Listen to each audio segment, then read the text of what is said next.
friend, where are you? Found you hiding here in the near clear blue.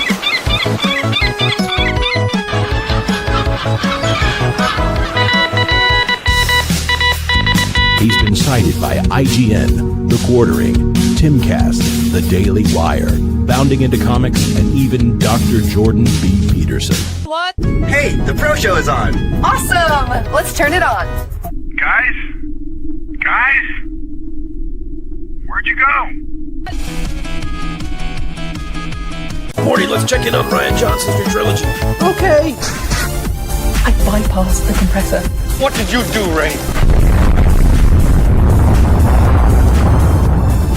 Son of a... That's gonna leave a mark. Now, he was okay, after 6-7 weeks. Okay? They get over it. Kids are resilient like that.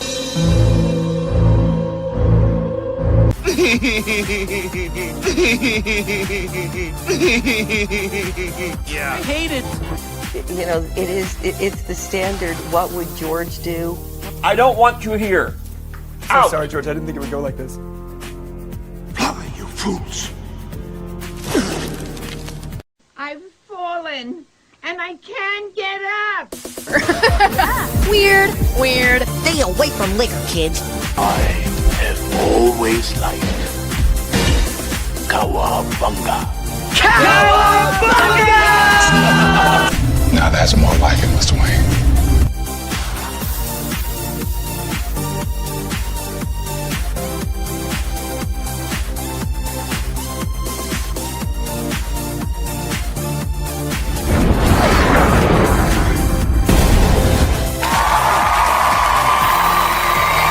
It's about how hard you can get hit and keep moving forward. How much you can take and keep moving forward. The Force will be with you.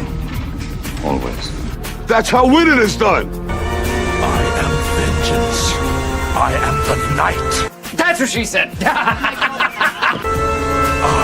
am Batman. If I won tonight, I would come home and we'd celebrate. Well, I'm coming home, we're celebrating. God bless you all.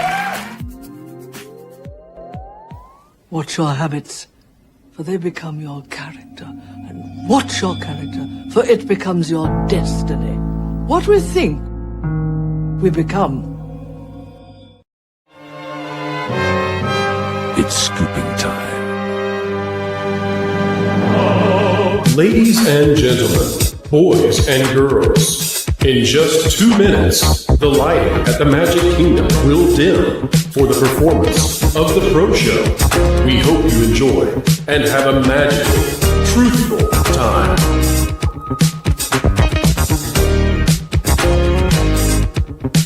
For the safety of others, please, no flash photography.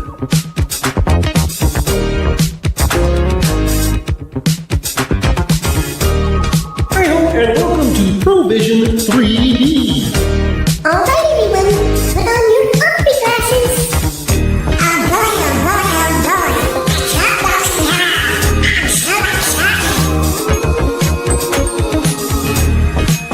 Keep learning, keep growing, and keep having fun. To all who come to this happy place, welcome. You know that you've been taught the golden rule, do unto others as you'd have them do unto you. Yes, Paul. Autobots, roll out. I'm bringing the party to you. If somebody's gonna try to blackmail me with advertising, blackmail me with money. Fortune and glory, kid. Fortune and glory. Chicken jockey. All right, it's time to go to school, son. Come on, get your hands up, man. Are you okay? They'll never take our freedom.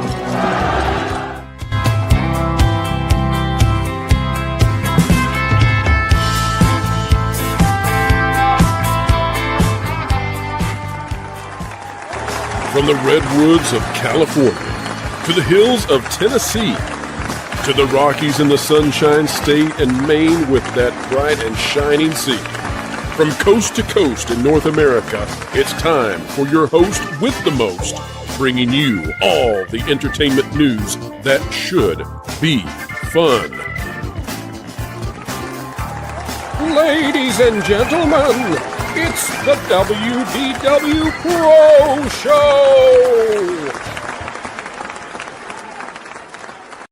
Well, it's Monday. We're back again.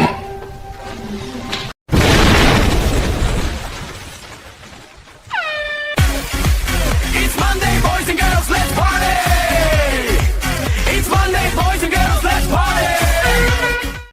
And party we shall, ladies and gentlemen. Party like it's 1999, because that's what the stock looks like. It's official. We can finally say it as the fireworks go off in the Shire. I don't want to celebrate Disney going down like this. I just want to say, folks, we told them. We said, don't do what you're doing. We know where this is going to lead. And, well, led there it has indeed. We can now say, factually, Disney is more than 50% down in the last 5 years. The stock more than half down, more than half the value of the company, evaporatified over the last 5. Oh my, oh my. Fake Wizard and Lauren are joining us. And Wiz, you have so much to say tonight. You are in so much hot water. It's all yours, buddy. I'm ready to go. My friends, what an exciting time. We get to, you will remember where you were when Disney's stock price fell that far. You will know, and you will think back to it. Hey, remember that? Remember when it went under 90, when it hit $94? Wow, what a time. We said it would be like this. We told them, Lauren, we predicted it. They didn't listen, Lauren. They didn't listen. They told us, if you don't like it, don't watch it. And well, it turns out a lot of people said, okay. Last person I would want to be right now is DeMauro. I mean, all of the bad news that he's gotten in the last week is not a fun way to start your tenure. And I have a feeling he doesn't really have a solid idea about how to get things back on track. I hope he's enjoying his time in France. Isn't it amazing the impeccable timing that one Bob Iger has? That he got out of Dodge and immediately the dam broke at Disney. Isn't this amazing? Yeah, it's not the first time either. He just seems to have his finger on the pulse of when things are about to go south, and he has a singular talent for jumping off of the ship right before it happens. Can I say, I think, guys, we are going to see wave number 3 of Bob Iger. I think he's going to come back for the trilogy. It's going to happen, you guys. All right, Josh is going to be out, and Bob's going to come back in for the win in this. But it's like it was the Empire Strikes Back of Bob, and now we need the return of Bob Iger as Return of the Jedi. Yeah, Lauren, give us the line. Yeah, which one? There's so many that could apply to Bob, but I was thinking, not great, Bob. It seems to me that if they were going to do that, they need to immediately put a movie into production about all of the times that Bob has come back, because maybe you can recover some of the stock price just from people being fascinated with this whole process. Somehow Bob returned. If he comes back again, we are playing nonstop clips of What About Bob? Just there are so many lines from that. And that's why, folks, if you wondered, why did we show this quote at the beginning? And we love showing differing views, but this one's a little harsh, a little mean-spirited. But we put it up there because I knew what we were going to discuss right off the get-go. Folks, you are making a difference. You are moving culture in a better direction. The mainstream middle, the sensible center is winning and winning. This is going to drive them mad. Bigly. All right, folks, let's go to these bigly super chats that are out there. Let's see what you got to say right before we step into it big time with Fake Wizard and this hornet's nest of conservative punditries that are all in a tizzy. Here we go. Snarky Distinct Nugget for 5. Good evening. Check this from Android phone specifically tasked with super duties nullifying Apple tax. More for the creators. There you go. You can go to Samsung and people get more of a percentage both ways. Maybe. We got Packing Protons out there for 5. Save me, Fake Wizard. Son, you're our only hope. Well, maybe not. But if you can't whip me up a fake girlfriend, who can? Hey, I can't help you with that. You don't need a fake wizard for that. Yeah, you don't need a fake wizard. You're on your own, pal. We don't recommend them for the fake girlfriends, but hey. Yeah. We got Wild and Crazy Bear for 2.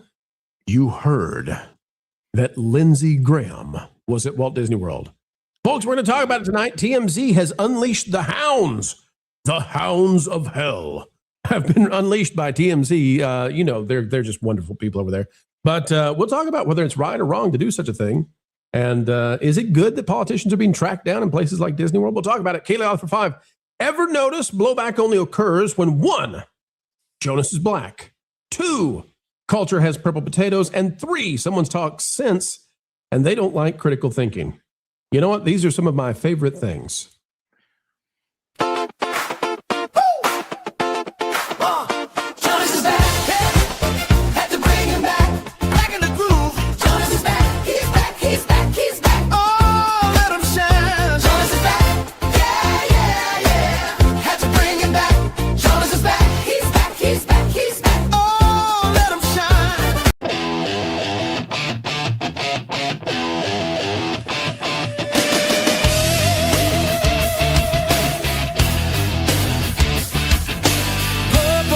Potatoes, fried green tomatoes, arugula.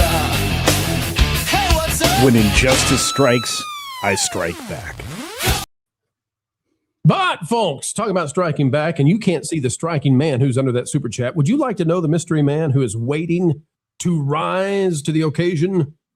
Let us unhide him. It's Paul Machado. It's Paul. Paul's back again. Yeah, I had a bit of an adventure today. Tell us about your adventure, if it's okay. If it involves a proctologist, we'll pass. But otherwise, I know that it did actually. Oh, well, that's wonderful. That's in that case, we hope you can pass certain things. I got the good news. I'm C-free. Hey, there you go. Way to be. But I will show you something that C word, man. That's a bad word. We don't like that C word. I don't like the way that sentence started. Well, he started it. He started it, man. Like I'll show you my I'll actually show you my adventure. So you guys chat. I am worried about what do you mean you're going to show us your adventure? That was the sentence I was worried about. Yeah. Oh, okay. Here we go. Is there light at the end of the tunnel, Paul? Yeah, there is. Well, I mean, not the kind of light that you're drawn to, and then suddenly not in that tunnel. Not that light, not that tunnel. All right, hang on. I got to preview what is it. Here we go. Let's get culture out for a minute. That's my car on fire. Oh, well, why did you do that, Paul? It was. I was going for a really loud "I'm in a car" rant, and it just inflamed the car. It was just too much for it. This is going to make those vehicles more difficult. I don't know if you know that. Anyways, so there you go. How did it? I mean, no, you can't come in and show us a burning car and not tell us how it exactly happened. It's embarrassing to you. I was driving along, and this is very close to home, and it suddenly white smoke billowed out the back of it, and I thought, I wonder if it's a head gasket, the oil and the gas mixing and in the engine, and because Subarus, although this Subaru shouldn't have that problem. And then fires started licking in front of me, and I went, I'm getting out of this car. It's time to leave now. Time. So I pulled it up next to, where you saw it. Right. Tried to set the tree on fire. Did you say to yourself, I need to find the most affluent neighborhood as quickly as possible right now?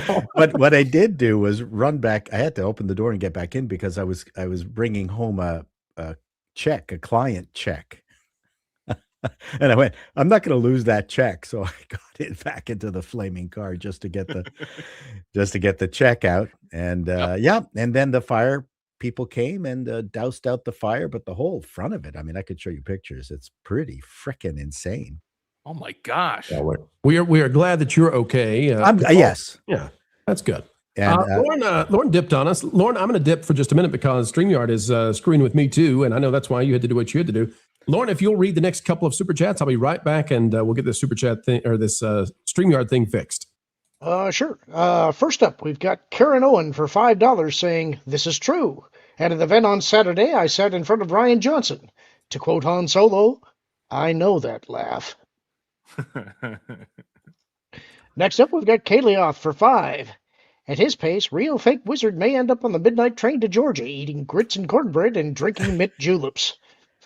Oh my. Real life fake wizard Nerdrotic 2028. Yeah, there you go. That's a ticket. Oh, Lauren would love a midnight train to Georgia. He loves it. Oh yeah, it was an interesting journey. We got Bad News Badger, who gifted 5 WDW Pro memberships. Thank you for your generosity. We always appreciate you gifting those. Folks in the chat, if you receive one of those, be sure to thank your gifter, Bad News Badger. That's right. Who somehow always brings good news to the channel. I don't understand. It's a paradox, I tell you.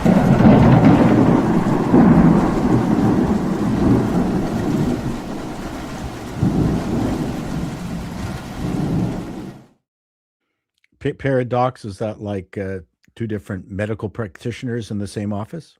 Yeah, it could be that way, or two. Maybe it's a mispronounced pair of puppies. You never know. Yes. Yep. Or you're doxing, two doxings.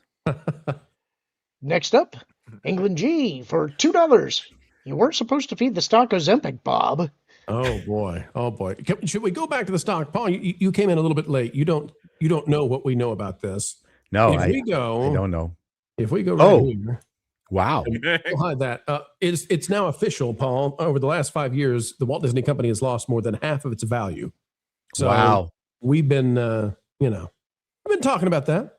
We've been predicting this would happen for a long time, and here we are. I don't, people say, well, when is the Disney Company going to go out of business? When are they going to be? Never. Well, not at least for decades and decades and decades in the future. Who knows? But 50% gone. That's a big deal. It's a big deal. They are so lucky to have the live Walt Disney World's cash cow to bring them through their utter incompetence. 70% of operating income, Paul, is Disney. Well, essentially Disney World. It's the Disney parks, but the majority of that's Disney World. It's crazy. And can you tell me at the heyday when they had Hollywood Pictures going along really well, and what was their other Touchstone? What percentage of their total income was the parks and versus the movies? I don't know exactly, but I believe it was closer to a 50-50 split. Really? Yeah. Since the 80s, they've been very much a theme park company. Right. But today it's so overwhelming because they've invested, huge amounts. I mean, $70 to $100 billion invested in the streaming, and it makes up 8%. 8% of their profits come from streaming versus 70% from the parks. It's out of kilter, totally. I'm surprised that profits, or you could mean just cash flow because revenue. I don't know if it's profitable. So operating income is the 70% comes from Disney parks. They got it to 7 or 8% off of streaming for profit operating income, but that's because they brought in Hulu, strapped it to Disney Plus, brought in ESPN Plus, then it didn't count the cost of purchasing Hulu. And so that's how they pulled that one off. I have a confession. For all the time I've known you, and for all the time you've been generous and having me on your show, Paul, I had nothing to do with the car. I just want to. Before we go beyond this, I'm just trying to get some money out of you. I have a funny story. I just realized that WDW of the pro name was Walt Disney World. I can neither confirm nor deny that is. I mean, you never know what the real name might be behind that. You just never know. I thought it was that lubricant that takes off nuts. Well, among other things, but yes, it's very good at just the nuts. But I just realized because you really were hardcore. You were visiting. Yeah, you were visiting the theme park and reporting on it, and that's where WDW came from. Duh. Yep. At the beginning of the channel, probably 50% of the content was about theme parks. They've mismanaged it so badly now. If we were to try to do that today, viewership would just be there would be no interest. So my funny story is a woman passed the car, and people obviously are curious about what the hell happened, and she said, "Oh my God, like what are you going to do with the car?" And I went, "I give it to you. Only $5,000. You got it? I got it. This is in good shape. It's drivable. I promise you it's drivable car. I tell you, it's not a problem. It's easy car. It does. Forget about the front tire that exploded. It will still drive. You just get another one. Don't worry about it." She's howling with laughter. And then the people across the street are howling with laughter. "Don't worry about the windshield. It's air conditioning. Don't worry about it." Anyway. Those are jokes from a man who had insurance. That's all I can tell you. Actually, I got rid of comprehensive because the car wasn't worth it.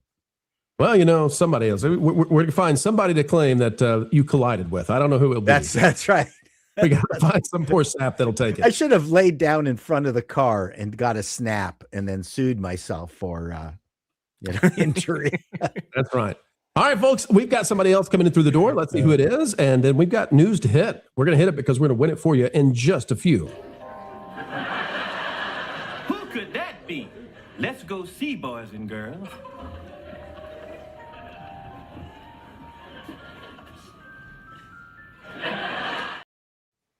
And it's Andy Masterson joining us tonight. Andy, welcome aboard, buddy.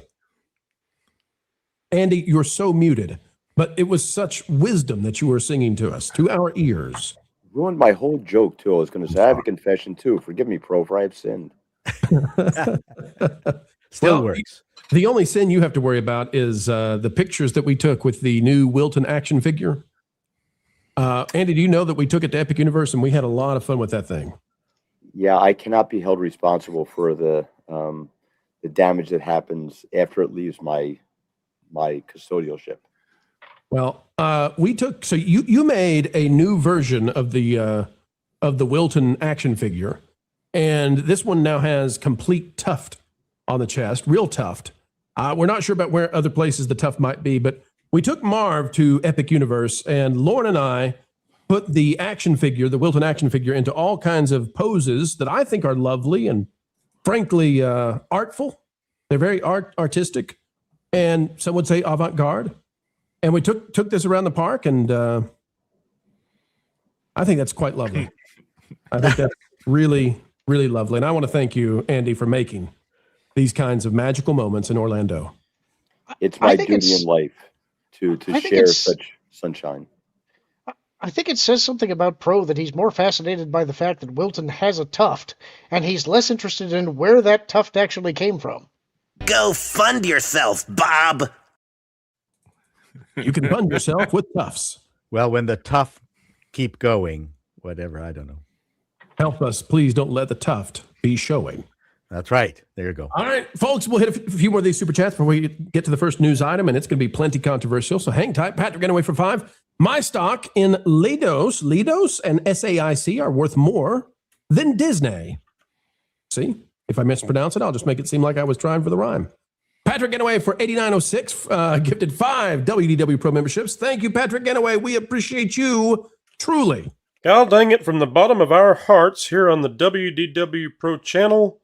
Thank you. We've also got Packing Protons for 5. Somehow, Iger returned. Bob is black. Bob is back. Kalioth for 5. Do we get the revenge of the Iger as his Force clone a la Episode 9 with the Destroyer Army and the Emperor? They were so popular. No, this is only one trilogy. Oh, okay. Yeah. Patrick anyway for 5. Jonas is back and Bob is still out. Maybe. We got Packing Protons again for 5. The troll who says this crew needs God in their life is barking up the wrong panel. Bunch of Ned Flanders here. Heidi ho, Paccarino. We got Wendy. No, that's hi diddly ho. Hi diddly ho. Kimmy Gibbler for a minute there. Well, not too far off. Wendy F for 5. Happy Monday, everyone. We got England DG for 5. Look who's back. Back again. Bob is back. Buying trends. Buy Fortnite. Buy Fortnite. Buy Fortnite. Buy Fortnite. And we got Patrick again for 5. Fake wizard may not be able to whip up fake girlfriend, but Andy could put one together for you. That's right. Packing Protons is wanting a fake girlfriend, Andy. Have you been making any of those lately for other people? Definitely not for you. Well, I did make a Kathleen Kennedy figure once. What you want to do with it is up to you. Why, Andy? What was the purpose of that? What an answer! No, actually, I got it. I know what the purpose of this is, and the way that you make money at this is you sell additional pins. Oh my! Well, it was right around the time Wicked came out, so put 2 and 2 together. Talk about pagan propaganda. Voodoo. I knew you well. Oh, Ken just got me.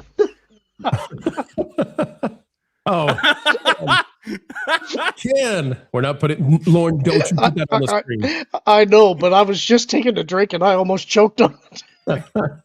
Lauren almost had the real spit take. We play the shill sometimes, but that was almost the real version of it. All right, folks, I tell you what, it's time. Let's hit the first news item. But first, a message again from the shills. At least that's what I hear. Wait, what? Let's go! Jabba, right? Oh no! That's a Sarlacc! Star Wars Outlaws pre-order available now. Guys, this...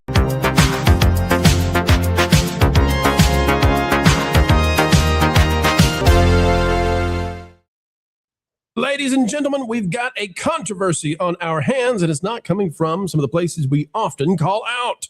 Outkick is kicking this one down the curb, and we'll pick it up and run with it.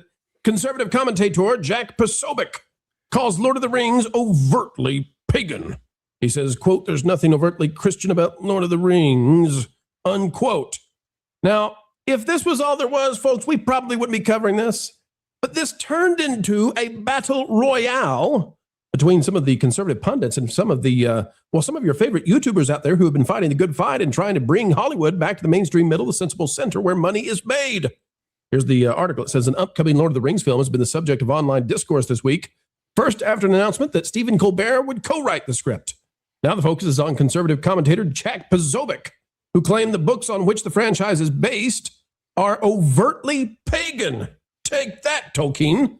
Quote, "I've heard people try to make the argument that Lord of the Rings is overtly Christian, and I hate to burst the bubble, guys, but you're just wrong.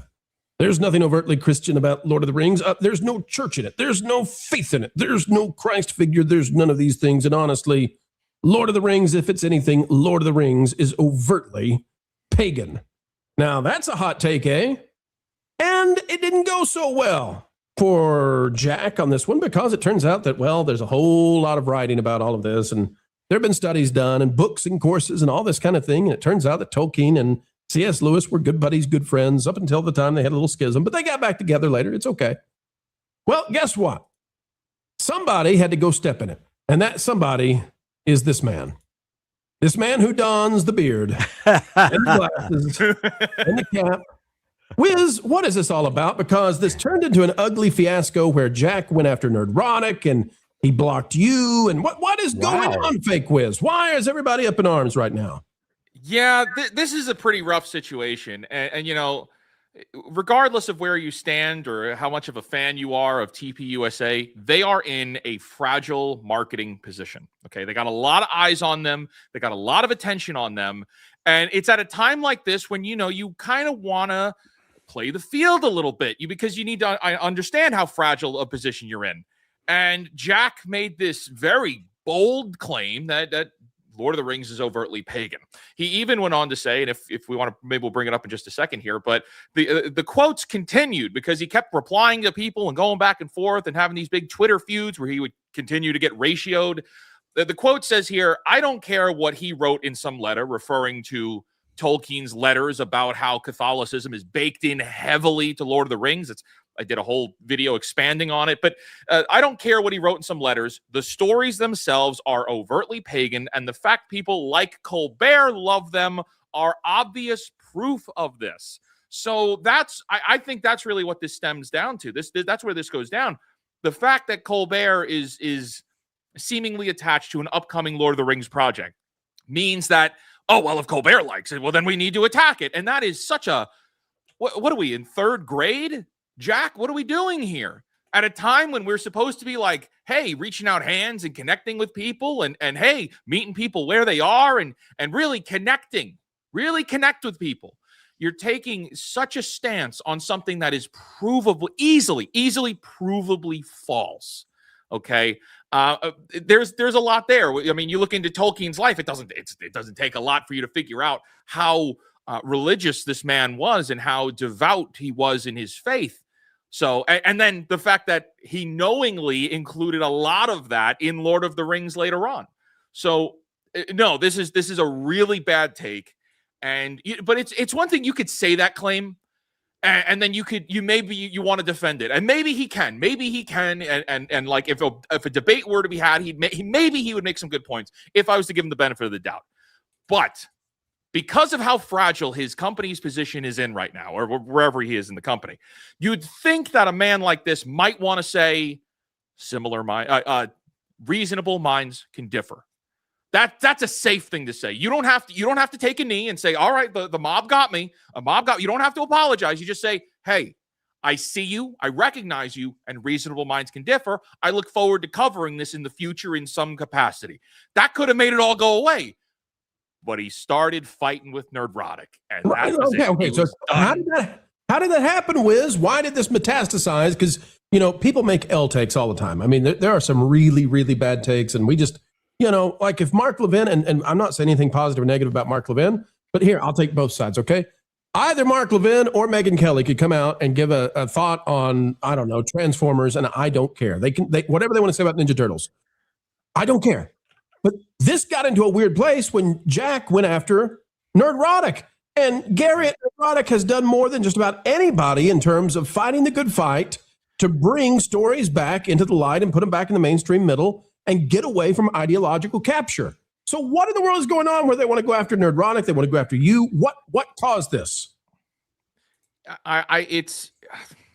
I've tried to play this out from multiple angles, and you try to role play if it's a game of chess or negotiation. You try to see, well, what is the opposition of ideas? Where are they coming from with this? Where are they thinking through? I cannot think through a single point of view where this is a good idea. If you honestly believe that it's a good idea and you're not trying to meet people, you're not trying to meet to discuss ideas, though that's not good. Or maybe, as some others have pointed out, maybe this is just the ultimate grift. There is no bad press kind of thing. Well, that's not good either, because your company that you're the face of is going to be under fire because of it at a time when people don't trust your company. What is the deal here, Jack? Is that because, Wiz, do you believe that Jack Posobiec has sort of taken on the persona of I guess, the leader of Turning Point USA? I know Erica can't do that. Charlie Kirk is obviously gone. Is Jack Posobiec sort of the leading face of that organization now? Is that what you're after? It's him and Erica Kirk that are the leading faces. Obviously, the other guys are trying to be faces of it as well, but not nearly as well as Jack Posobiec, we see him quite often in the White House working with the president. This is a guy that he should actually be on his best behavior. The time for grifting is gone. We're in survival mode now, Jack. You're not winning like you think you are right now. The world, the country's not happy, and that's not a political not from a political standpoint. There's a lot of problems in the world. The last thing you want to do is come after storytelling. All right, so let's get to the heart of whether it's true or untrue. And to do so, we're going to go to this wiki here. I don't know. It's the one wiki to rule them all. Blah blah blah. Who cares, right? You mean whether it's has Christian values or not? I don't think that's the point of his argument. So, sorry. Let me backtrack a little bit. Is this individual a devout Christian? He's a devout Catholic. Devout Catholic. So, really, his comments when I read them. He doesn't like Lord of the Rings, so he's labeling it as pagan, right? For the purposes for the purposes of disavowing the books. It's got nothing to do with paganism or anything else. He doesn't like them, or he doesn't understand them, and he doesn't like the fact that other people love them, and he doesn't. But the problem is, Paul, that Lord of the Rings is actually specifically made to reaffirm Western values. And so it's crazy to hear a guy who's at the top of TPUSA now after Charlie Kirk is gone. And you got to think Charlie Kirk would be wiser than this. It's strange to hear a guy going after a masterpiece, a work of just wonder that was made to create a mythos for the West.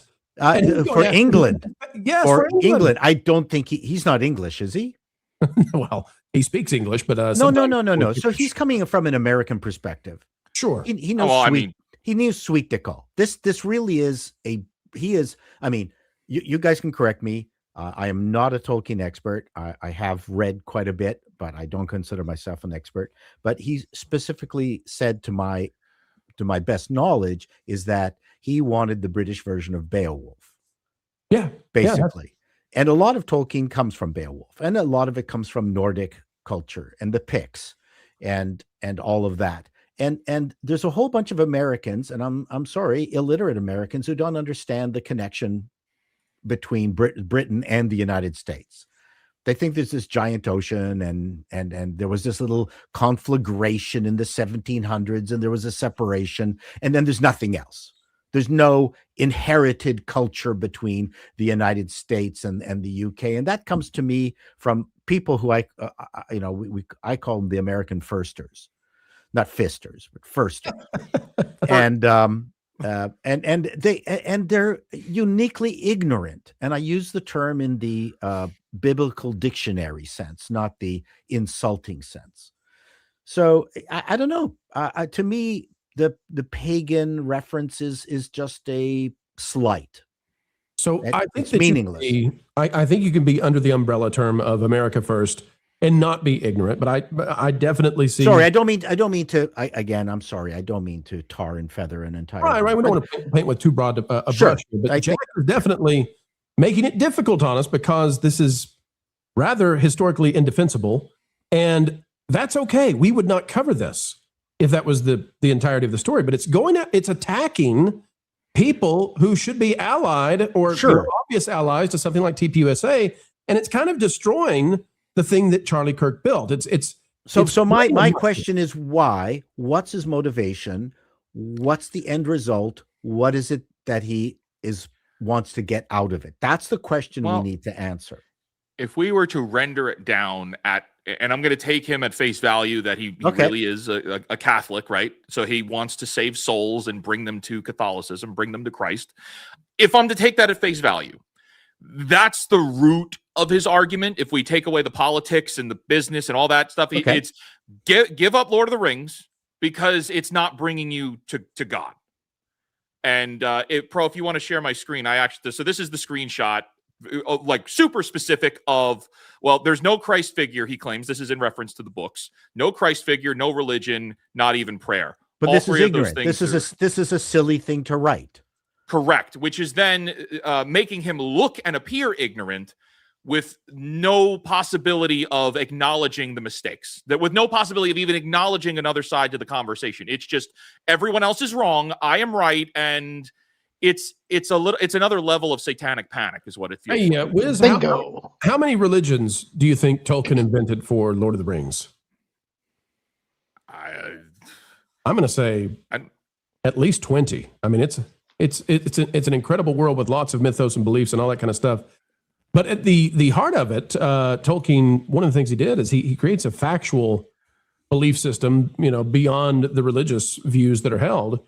And so the canonical, divine that he creates for Lord of the Rings, for Middle Earth, is ruled over by this character called Eru Ilúvatar, and known as the One, the supreme being of the entire cosmos of his cosmology inside this universe.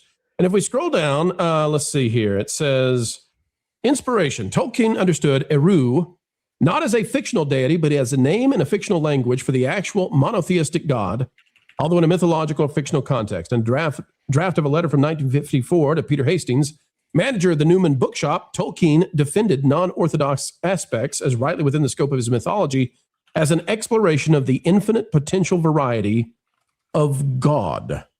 In other words, even in his own world, he's writing about the God that he believes in that exists in the cosmos in which we inhabit. So this is a very complex thing, but to distill it down, and we'll put this back up on the screen, to distill it down and say, no religion, not even prayer. It's like, did you read 3 pages, man?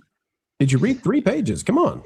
And if I may, it goes a little further than that because you've got, no Christ figure. Well, if we just look at some of the letters that Tolkien had written, he identified that Christ is not physically present, but there are major characters that are based on Christ. So they have Christ values. The no prayer line. It's like, actually there is prayer and it's representative of praying to saints if you're a Catholic. And that's how it works out as battling with demons. Like the Nazgul are represented. It is all symbolic. Like everything in the Lord of the Rings books is symbolic. The fall of Numenor is the fall of man. You've got Sauron himself. Sauron is a depiction of Satan. You've got Morgoth, who is Sauron's boss. Well, that's another depiction of Satan. Gandalf, Aragorn, Frodo all inhabit different Christ-like features because this is Christian fiction. That's really what it is. So, Lauren, let me go to you on this because, again, I don't care if Jack Posobiec gets it wrong. I just don't care. Where it enters into the realm of, okay, let's opine, is when he takes the time to go after people like Nerdrotic, to block Fake Wizard. And the reason that matters is because what you're doing then is you're fracturing what seems to me to be the kind of people that you need going forward into these very important midterms and beyond, where, by the way, if their side loses, then we're all going to lose in terms of free speech and our ability to say the things we need to say online, because I got a feeling I know the group that despises us having the ability to communicate. And I think they're ready to wreak revenge, man. Yeah, but I think we're taking all of this way too seriously. Go for it, Lord. The way I read it is that, look, Jack is grifting. He's trying to get attention. He's successfully getting attention. We're talking about it. There is a strain of Christianity that's going to say anything that deals with magic in any kind of way is paganism and thus bad. I don't subscribe to that. I do think this is satanic panic stuff. This is ridiculous. It's stupid. It's annoying. If you like the text, if you enjoy the text, read it and enjoy it. It doesn't make you not a Christian. If you don't like it, don't read it. Jack, shut up. You're being an idiot. That's my take. Does it turn TPUSA into more of a niche organization? I mean, it depends on how seriously you take the text. If you're a diehard Tolkienite, then yeah, it's probably going to turn you off and you're going to listen to them less. Personally, I think if you're going to be basing political decisions based on how you enjoy a singular piece of entertainment, I think that's maybe taking it a little too seriously. I'm not going to turn against my politician if he rants against Star Wars. I may not like his tastes, but I think that would be a silly way to make a political decision. Well, and that's the point. How many of TPUSA actually are listening to this silliness? Well, that's the worry for TPUSA, right? But how many? Like, I can't see a lot of people getting involved in this. It seems like it's decreasing. And so, Andy, let me go to you on this. I have a friend, a very close friend, who watches Lord of the Rings to this day. Watched Lord of the Rings, in his younger years, going to bed, has seen the movies dozens, hundreds of times, and he's in the middle when it comes to politics, and he can be swayed to either side. And this is the kind of thing that if these, quote unquote conservatives come out and start calling Lord of the Rings pagan propaganda, that's going to make the people who are in the middle go, well, I don't know who those guys are, but whatever they are for, I'm against it because that's weird and strange. And that's, they've gone insane. That's kind of the danger here too, I think. What do you say about it, Andy? I think there's people out there that are on this spectrum of conservative, and they think that unless you're some kind of purist and these people like Matt Walsh has come out against a lot of video games, popular culture, all these things. Drives me crazy when he does it. Yeah, there's some points that he's right on. Like, look, even the broken clock is right twice a day. A lot of these guys, a lot of things Matt Walsh talks about, I will agree with, just from a common sense standpoint. But now the pendulum is swinging more towards the conservative side, but that does not mean that people are embracing this kind of like strict ethos that you have to fall within these parameters to do this. And like, if you're not spending all your time praying, you're wasting your time. Like, and you're doing this, it's ridiculous. It's like the Jedi and Harry Potter are satanic. It's like there are people out there that believe that if you're not doing specifically that thing, yeah, you're going off the edge there. But they don't understand that the country didn't push to the right. The country ran from the craziness of the left. Great point. The left went so far over the line. It was like, I was there in the 80s during the whole Dungeons and Dragons thing. I was like, rooting on Frank Zappa and the Mothers of Invention with the doing the against the PMRC and all that, against censorship. And I didn't go for it then. I don't go for it now. The only thing that's switched is now the left wants to do the censorship and the right doesn't. But these guys have no idea what popular culture is. They have no idea like what the majority of people think or feel. And Posobiec chiming in on this, it would be as idiotic as me arguing with my wife over what the Lifetime channel puts on, because she watches it and I don't. But for me to sit there and say to her, like, oh, no, that never happened. Jane Seymour was never in that movie. I'm probably going to come out looking like an idiot. You keep your mouth shut when you don't know about certain things. And that's what he's not doing. That's what Matt Walsh is not doing. They don't know enough to talk about these things. And they're like, oh yeah, well, it's like, it's pagan. Well, those old mythologies in Nordic and Germanic and Celtic, all those things, they had dwarves and giants and all this stuff. So therefore, it must be this. Oh, well, Muslims come from, that religion comes from Arabia, where there's a bunch of sand, and, Moses crosses a desert in Egypt where there's sand. So therefore, Judaism and Islam must be the same, right? That's the logic that he's doing here.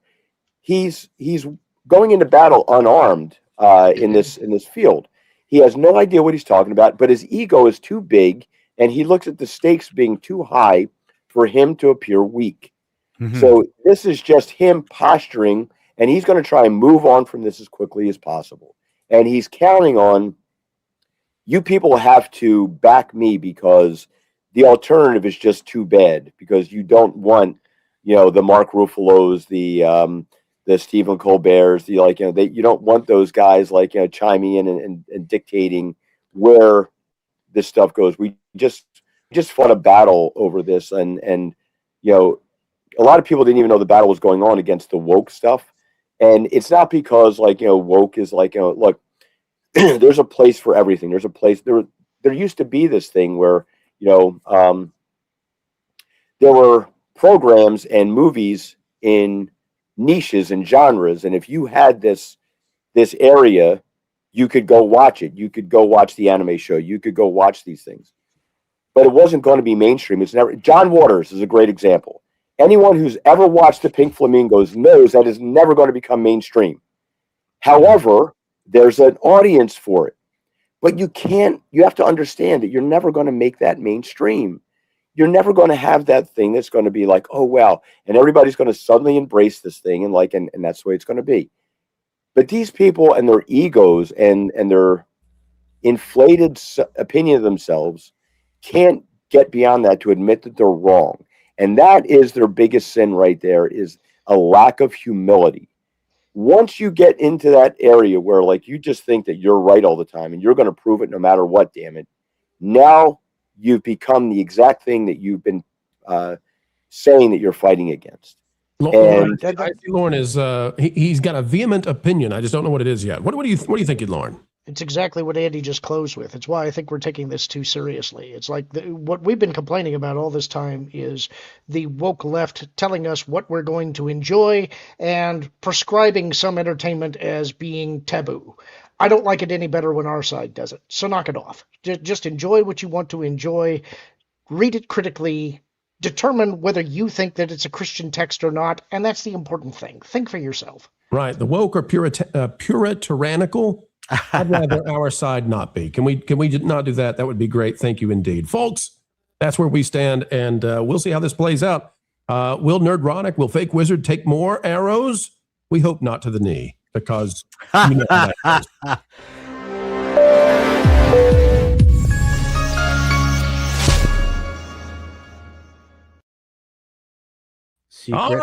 Secret reference. Secret reference.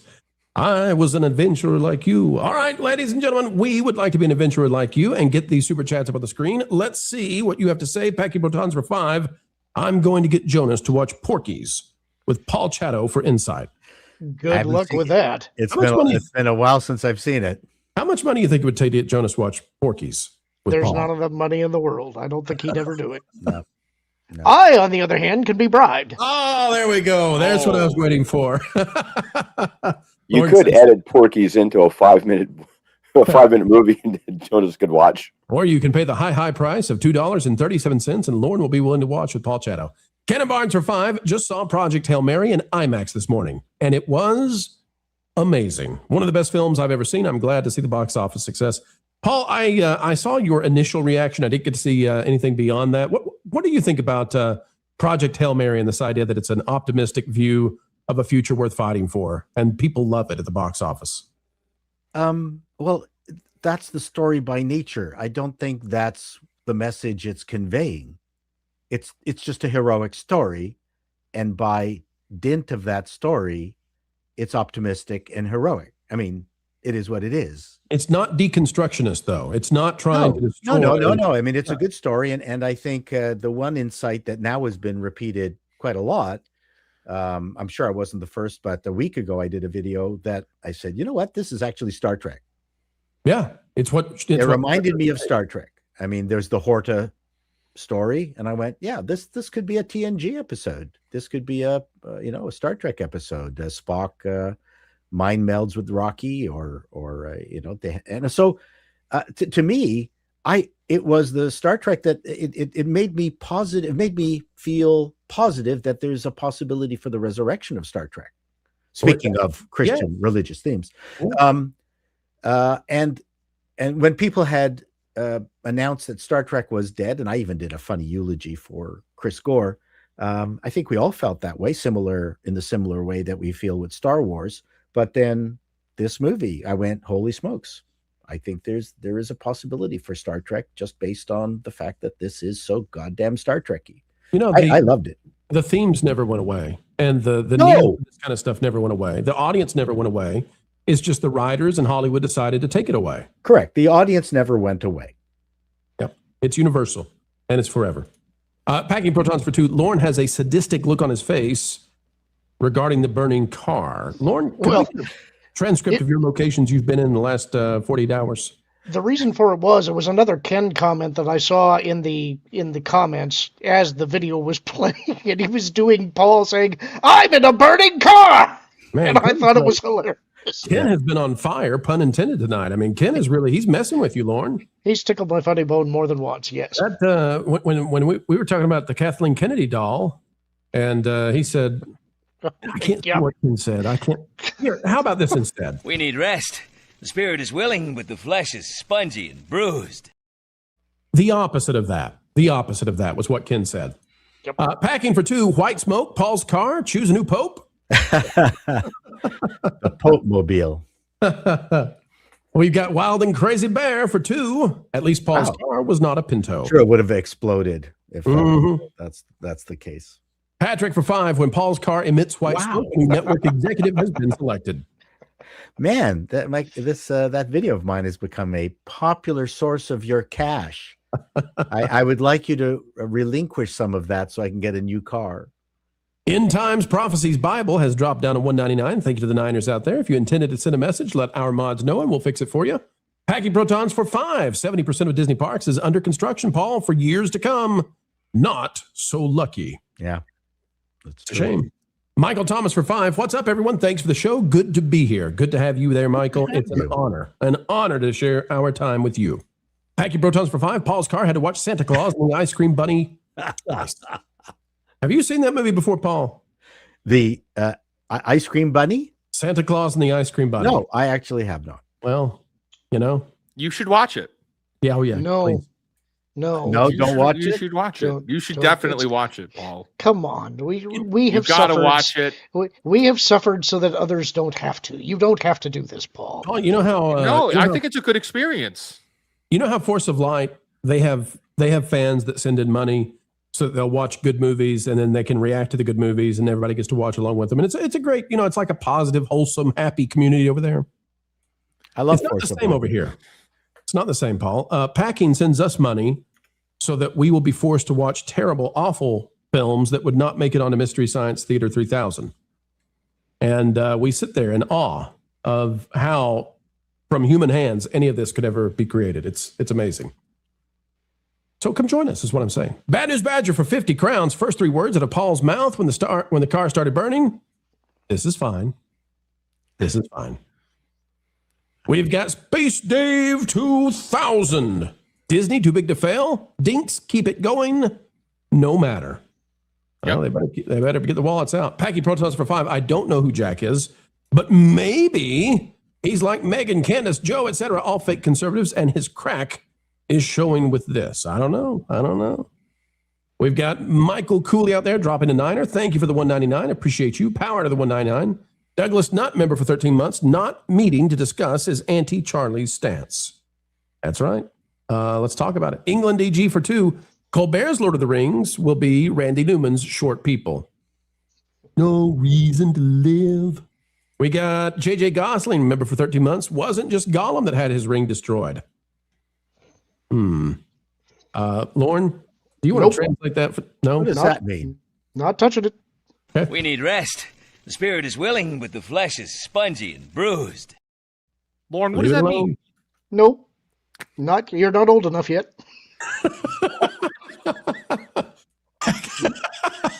That's a great line.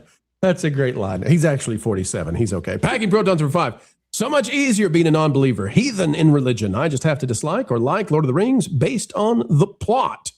Yeah, well, that's how most people, I think, handle it. But, there's the few out there, the special, what did we say? The ignorant, perhaps. Spartan Bot for 5. Jack ran a Game of Thrones podcast at one point. He hates Tolkien because his favorite author, GRMM. Remind me, guys, what's George R.R. Martin. There you go. We got it. That's what threw me off. I was looking at it and I thought, I'm having some sort of mental issue here because that's not going to come out right. Got it. Will never finish his books and never be Tolkien's equal. If he can finish the books, he still won't be his equal. I mean, nobody's at Tolkien's level. Deck Crash out there for 10. Anyone who calls Lord of the Rings satanic has no idea about who Tolkien was. Not only was he a devout Christian, he also created the books to convey strongly Christian themes. They speak in absolute ignorance. Yep. But my point is, someone who is an intelligent writer who has been brought up a certain way or has deep beliefs in something does not have to be overt in how they express it in their creativity. This is the problem with modern Starfleet. And it's all about emotions and talking about who they are and what they believe, as opposed to our favorite Star Trek, where you get to learn who they are by what they do. And so... You mean you don't like full episodes of exposition? What?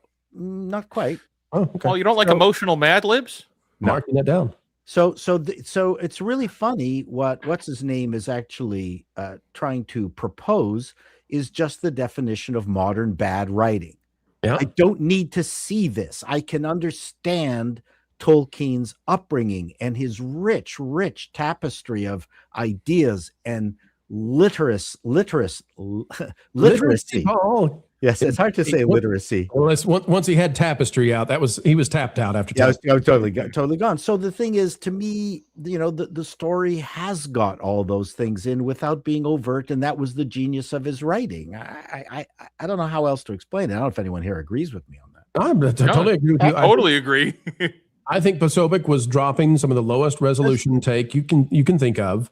And then he's playing by the rules of I will never back down, not a step, not an inch, because if I do, this will be used against me. The problem is when you make such a off-base kind of comment, there's no saving you from it. So you only have bad choices. You only have admit I'm a moron or double down, and double down doesn't help you out because people are going to pile on you.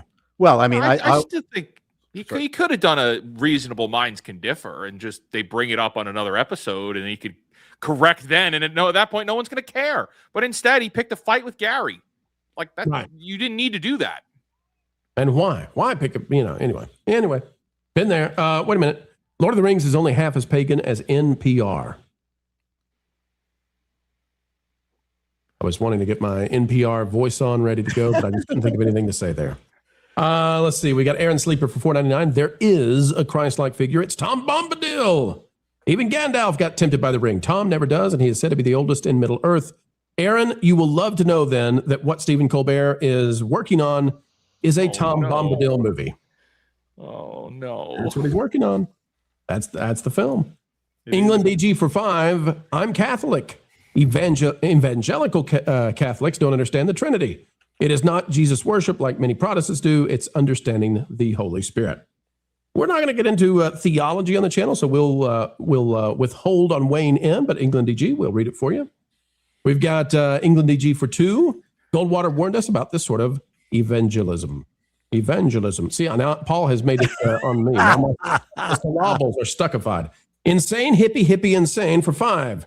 Jack is a hollow Christian. His faith is entirely performative. And again, folks, we're not going to weigh in on the theological or on anybody's inner person. but we will read what you send in so long as we can. And Bad News Badger for 20 crowns. Nice, nice. Not thrilling. Nice. Thank you. All right, folks, let's dive into the next story. And it has to do with, well, a bit of crazy, it turns out. And Paul, you're going to love this story because you've worked in the gaming industry before. Mm-hmm. It's getting leaked now that Disney wants to buy Fortnite. Wow.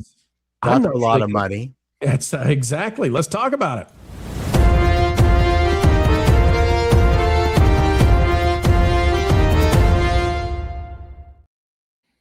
Former Disney leaders are leaking that the company is interested in buying up Fortnite and Epic Games. The question is this an epic mistake? And can the company even afford it as their stock continues to drop? This is out of GameSpot from Eddie Malkich. It says, additionally, a report claims to know for a fact that Disney management is considering such a move. It says the Walt Disney Company's new CEO, Josh D'Amaro, is a big fan of video games, and one former Disney executive believes D'Amaro would be smart to do even more in gaming going forward. This could include a buyout of a gaming company like Epic Games. In an interview with CNBC, Kevin Mayer, a former Disney and TikTok executive who now runs Kendall Media, and by the way, was one of the top suggestions for CEO years ago, said that D'Amaro will need to take bold steps to help Disney make more money and grow its stock price. One part of this could be doing more in gaming. Mayer called out how D'Amaro championed the $1.5 billion investment into Epic Games for a Fortnite project, saying it was a great move. Well, that's odd considering Epic Games just fired 1,000 people, and now many are wondering, did Disney lose all that $1.5 billion in investment? Because with 1,000 less, can they even make this thing that might become vaporware for Disney? One way it says that Josh D'Amaro could make a big move is by opening the checkbook and buying a gaming company. Quote, I think Epic or some other video game asset would be a great addition to the Walt Disney Company's asset base. Technology reporter Alex Heath recently said on Matthew Bellany's podcast, The Town, that he knows for a fact that senior execs at Disney want to buy Epic Games and are waiting for the right moment. Others believe it would be a bad idea. Well, let's talk about what a bad idea it might be. Here's tsginvest.com. And if we go down here, how much is it going to cost them to get a hold of the Fortnite maker? Here's what you need to know. The company's valuation, talking about Epic Games, declined. I love this. This is not related to the other article at all. It's just here. The company's valuation declined. That's Fortnite. That's the Epic Games. From $31.5 billion in April 2022 to $22.5 billion, essentially a one-third drop following Disney's $1.5 billion investment. So Disney invested into Epic Games and the value of the company dropped by a third. However, Epic Games, as of right now, is still estimated to be worth about $22.5 billion. And this is what Disney paid for. This is the $1.5 billion they spent that we were supposed to get this thing, whatever this is, in Fortnite. And it turns out there's none of this is in sight. No, this has as much credibility to me as the Disney Villains Land actually coming to fruition. And it'll come to fruition, but it won't look anything like the concept. Now, why is it hard for Disney to spend $20 to $30 billion buying this thing at a time when they're firing 1,000 employees? Because the Disney stock right now, the past 5 years, is down more than half, down more than 50%. Let me go to Paul first on this. Paul, you've been in the gaming industry. You follow these companies to some degree. As we look at this idea that Disney could swoop in and buy Fortnite, I just think this is insane. I think it's insanity. I don't know why Disney would want to own Epic Games at a time when they're diminishing. Disney has sort of vanquished all of their ability to be a first-party developer in the gaming industry. They've selected to do that. I don't know why they would want to buy their own company rather than license their products at this point. What say you, though? Maybe there's something I'm missing here. No, I think it's a ludicrous idea. I think it's sort of a last vestige of the Bob Iger school of stupidity, where rather than develop stuff internally, buy some big IP and then completely screw it up. And so Disney, we used to buy Disney games for our kids. I mean, sure. Disney used to have a very good gaming division. They made some high quality games, like I said, especially for kids. And I don't know. And not just that, but Lucasfilm brought along with it its gaming division. Why didn't Disney do something with that? One of the first things they did when they bought Lucasfilm was destroy LucasArts. Yeah, that's right. So And they have some of the best games and most creative games and very creative people involved with them. So I don't understand this. The Disney, I think the thing that actually ruined Disney was the purchase of Marvel and LucasArts, because it took their eye off the ball, making their own successful movies, and then they got completely caught up in the multi-billion dollar, $200 billion payday of those movies, and they've just never recovered. So. Yeah, and I know Lauren wants to weigh in on this. I won't hold him back. Lauren, this is what we were supposed to get like 2 years ago when Disney invested $1.5 billion into Epic Games, some new mode in Fortnite that was going to be all about Disney. It should have been its own game. I think it would have been fun. Well, the problem is I don't think this concept art ever was going to be. I mean, you can see there's Star Wars in the back, there's Marvel on the left with ESPN, all this stuff. I think this is vapor. I think this is a complete, total. You know what it is? Please. It's the metaverse. That's what they're trying to visually portray here, which is destroyed now. And that's what they were thinking. What I liked about this story that you quoted was that they said that Josh D'Amaro is a big gaming fan, and all I could think when you said that was "Hello, fellow kids," because I think that's what this is. Yeah. When it comes to LucasArts, which you were talking about, I do have to push back a little bit on that. Disney didn't destroy LucasArts. LucasArts did produce some of the best adventure games, some of the greatest games ever produced. They also always lost money, and they were continually cycling through different presidents who had wildly different creative visions. And towards the end of the company, Lucas himself had a pretty big part in unintentionally sabotaging it, because he didn't quite understand the difference between film development and game development, and that caused some real problems internally. All that aside, I don't know what Disney hopes to get out of this. What exactly do you think that you're going to get out of buying either Epic Games or Fortnite? I think they see Fortnite as an entree into younger kids to advertise to them and sell skins, but it's like, I don't think that's going to make them the kind of loyalists that you want them to be. And my God, if you're looking at Epic Games, because they own Fortnite, I guess, it's like, at least partner with somebody decent. I don't know. I think this is all just throwing bad money after good. Absolutely. Wiz, what are your thoughts on this one? This is an interesting story. Disney has become, it's no longer about what Walt had envisioned, and we know that. We've all talked about that at et cetera for years, right? Talking about how much it's fallen. The Disney we have now is just a massive conglomerate that's just going to try and extract value out of wherever they haven't yet in all of entertainment. It doesn't have to be, it doesn't matter anymore. The value of Disney or the brand value of Disney is gone. Now it's just a giant conglomerate to bring shareholders value. It's a sponge. Yeah. It's a sponge. What's interesting here is you can tell how tone deaf Disney is, and they have no idea what they're getting into. They don't understand Fortnite. They don't understand gaming. They've been on the record about this. This isn't like, oh, why would you say that? It's like, no. The executives have talked about this in passing and in emails for years. They have no idea. Bob Iger's like, what is gaming? I have no idea. What is it? Is it in the room with us, everybody? But we look at this and it's like, okay, well, what's going on with Fortnite? There's a decline in Fortnite players right now that has been noted since 2024. Yeah. So it's not exactly in the greatest position already. Funny enough, it's funny that Disney invests into the company and then immediately we see a decline in users in Fortnite. I just think that's, it's a coincidence, but it's a funny coincidence. Gaming is in a rough spot when you just look at gaming in general. Fortnite is in a rough spot, but it's all of gaming. There's a massive contraction happening in the entire gaming industry where people are buying less video games. However, that has to do with a quality problem. There is a quality problem there. I did research on this. I did a video on it like a couple weeks ago. What Disney should do. This was 7 ways to save the Walt Disney Company. And one of my ideas was not to buy another one and not to license them out either. They need to start their own studio. They need to start their own studio, and they need to put a small budget into, and I mean like actually a small budget, and make their own games in-house. We have, you have right now a smorgasbord of developers are available that have no work. So you can get the cream of the crop of developers. You look at every major developer house right now, all of the veterans are gone. They're all gone. But they're all like looking for work.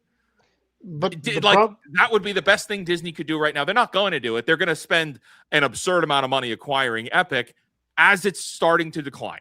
Great timing, Disney. Even if they had the vision to scoop up the talent that you're talking about, they would still want to ruin it with microtransactions. They cannot not monetize every single thing. Well, that's at that point. It's like not to be like a doomer, but at that point, it's like I don't even want to hear it. I don't want to hear it, Disney. Good luck to you. You guys are a bunch of dummies. Like how the industry is moving away from the video gaming. The gamers are moving so far away. They're done. They're done with all of this. The microtransactions, yeah, they work, and you can make a ton of money in the short term, but you're gonna have to keep that going. And I don't think Disney's got it in them to understand. They don't understand gaming enough to be able to make that happen. The suits in Disney don't understand the gamers' culture at all. They also don't understand how hostile gamers are. They're not prepared for that. I know. So they're going to acquire this company, and it's going to be the end of Epic. I know why they're talking about this. I know what they're thinking. Andy, they see Epic, and they see video game version of Hulu. That's what this is to them. We'll spend $30 billion. We'll buy up this thing that makes a lot of gaming stuff that we don't currently do, and it'll just run, and it'll be this other asset. We'll stick it somehow into Disney Plus. We don't know how that'll work yet, but somehow we'll make it happen. And this is another Hulu-esque acquisition that they're looking at. Yeah, because all their other acquisitions have come out so well. They've taken them to different heights that they never saw before. This is about the worst news outside of them buying Sydney Sweeney's lingerie line, which they would probably sell in Walmart in like double XL sizes. And you shut your mouth. You shut your mouth. Corporate gaming has not worked out particularly well. As a former game developer and having gone to the gamer cons in the heyday in San Jose, you had a group of people who were really emotionally connected with the games that they developed. And you had the Broderbuns, and you had the early game developers and the original programmers who were completely committed to the company. Electronic Arts, I knew the people who started that. I mean, these were all gamers.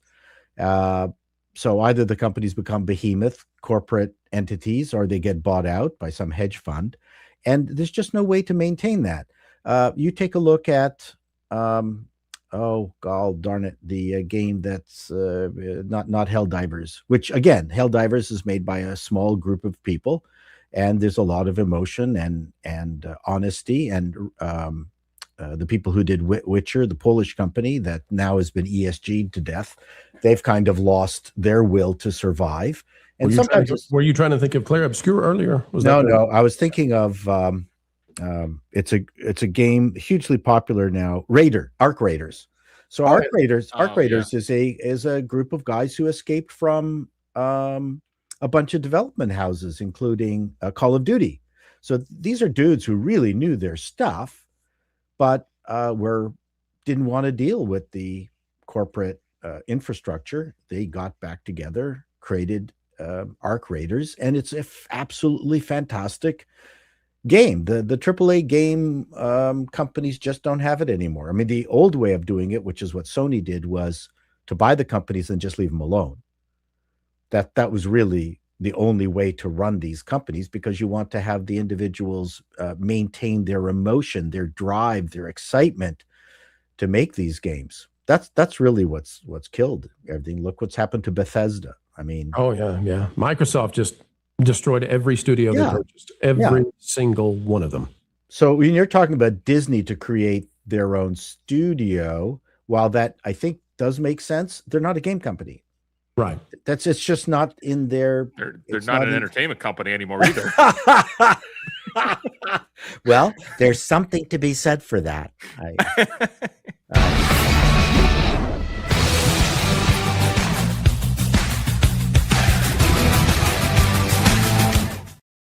There you go. Sometimes you found the perfect spot. You did. It was good. Moving on. AB, member for 33 months. The Iger playbook: buy IPs, but not capitalize. Or later on, lose it. Like they did capitalize pretty good early on Marvel, right? Well, okay. So it seems to me that the Iger plan is buy up something, and this is almost always the case, that the something that you buy is actually intrinsically linked to a genius that made it special. And then strangle the genius out of the company. Yeah. Apply your own philosophy to it and watch it die. Right. So with Marvel, it was Perlmutter. With Pixar, it was Lasseter. We can go through the list. It's time after time, right? At Lucasfilm, it was essentially, Lucasfilm's a little bit different because George put the Destroyer in charge, and maybe Lauren could tell us why he did so. But so that's on George as much as it is on Bob. Lauren, how did that happen? How did Kathy get in charge of Lucasfilm? Lauren, the dissertation will be better with audio. He put her in that position before the sale went through, and the rumor, and I strongly believe it, is that he felt that she was allied with him and would the deal involved purchasing his script treatments for episodes 7, 8, and 9. And Iger says in his Ride of a Lifetime that he sort of misled George, and that George was upset about it because George believed that by purchasing those treatments that they intended to use them. And I think that George felt that Kathleen would be an advocate for him within the Disney company, and that he would still be able to exert influence on them through her. But Kathleen had other ideas, and I think that she decided that she wanted to go her own way and make her own bones and try to essentially show George up. And I suspect that George has probably regretted that decision ever since. Didn't work so well for Kathy, didn't work so well for Disney, but that's where we landed. All right, Lauren, take over for these super chats for just a minute, please. Yes, sir. There you go.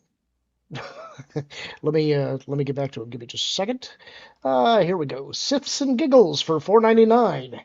Jake wanted to attack a pagan show. He should have gone after his dark materials. At least that author would agree. And we've got England for 2. Yudi opens Epic. Diz says, Epic? Hold my LeFou brew. That's funny. That's a good one. And we've got Teddy for $4.99 saying Disney's signature move is acquire and destroy. And in that sense, they're a lot like Microsoft used to be with their embrace, extend, and exterminate. We have Bad News Badger for 100 Danish crowns. Epic Games is not in trouble because of Disney. The trouble is because Tim Sweeney can't get over his butthurt that Steam is a better platform and keep launching frivolous court wars he can't win. Wizard, weigh in on that. I know you'll like that one. He did win against Apple. Yeah, that is true. He did.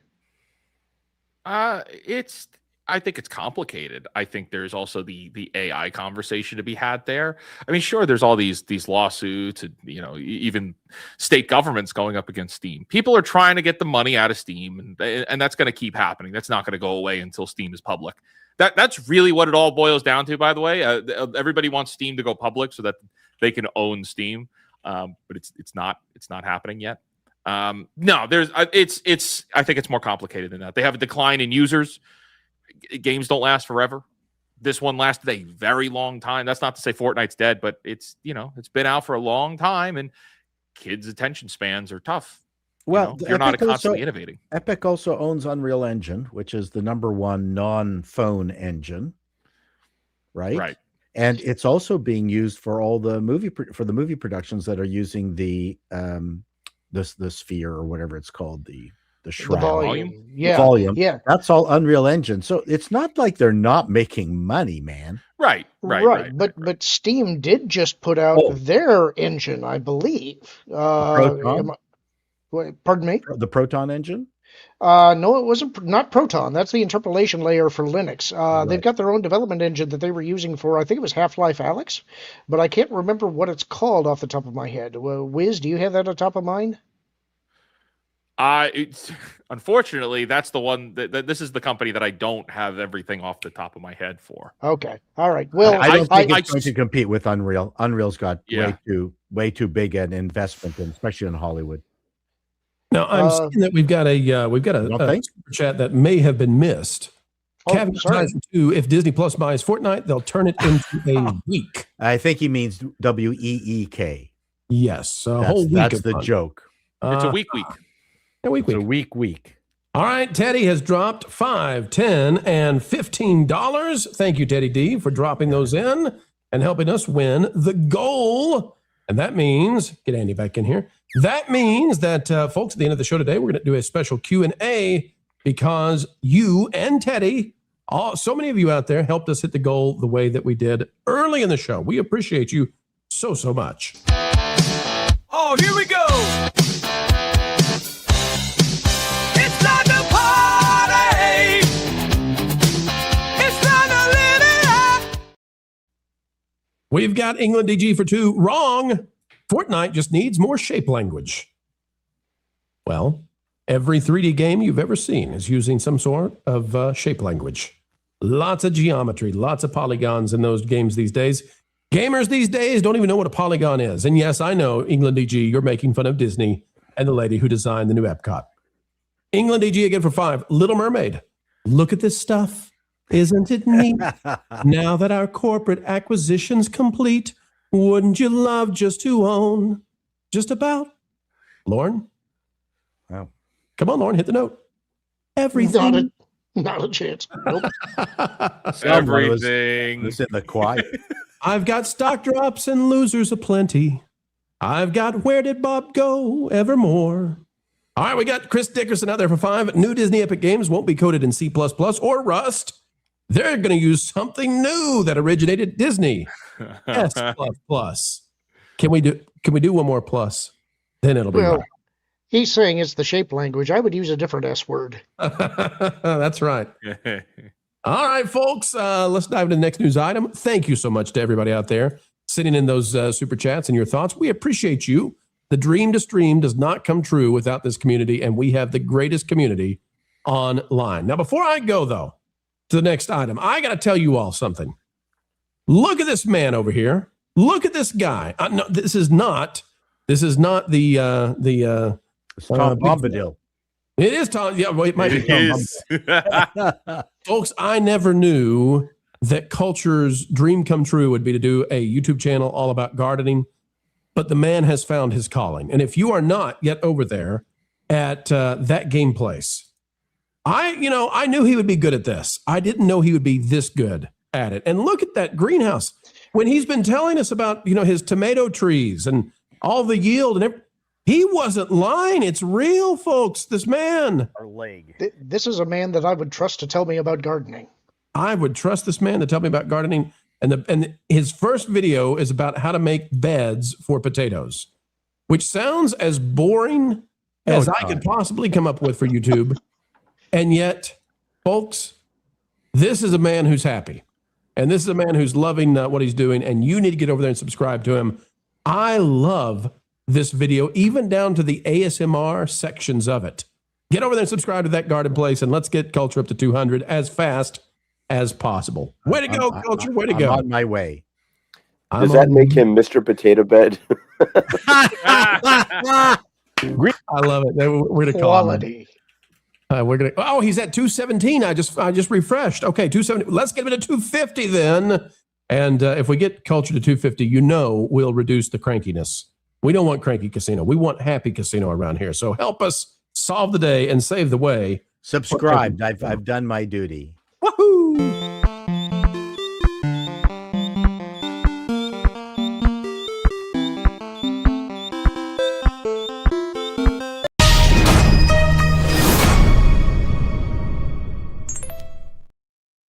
J.K. Rowling has officially confused the woke media. The drive-bys have no idea how to cover this thing anymore. What are we talking about? Well, it's out of page 6 by Adam Silverstein. It says Harry Potter set beefed up with serious security after Papa Asidu, that's the guy playing Snape, has been hit with threats of deletion over his Snape role. HBO locked down its Harry Potter reboot with tight security after one of its stars was hit with chilling deletion threats, real-life deletion threats. Ghanaian English actor Papa Asidu, who portrays Professor Severus Snape on the show, has been flooded with disturbing messages ever since joining the cast of the TV series last year. Network boss Casey Bloy said the studio saw the backlash coming and put protections in place early. I don't know who's protesting this. I don't know who's taking it so seriously that you want to put out those threats. I'm not denying that they're happening. But if they saw the backlash coming, doesn't that infer that they're sort of that they knew that this was going to be the reaction, and thus they put their talent in harm's way? It's an odd thing, and it's an odd thing. But usually, what would happen in this case is the media would come out and just attack anybody who was not in the wacky left and say, this is all on you. You're putting this man's life in danger. You guys suck. You're terrible. Toxic fandom, et cetera, et cetera. You know the playbook. We've seen it 1,000 times. This time, they don't know what to do. Entertainment Weekly covered it this way. Derek Lawrence, J.K. Rowling reacts to Harry Potter TV series trailer after actor calls out online the A word, abuse. The author is weighing in on the first look at HBO's adaptation of novels. Okay, what did J.K. Rowling say that has them so confused? Well, it says J.K. Rowling is weighing in on the first look at HBO's Harry Potter series. The trailer for season 1 arrived on Wednesday to great fanfare, and, well, it's getting really close to being ratioed.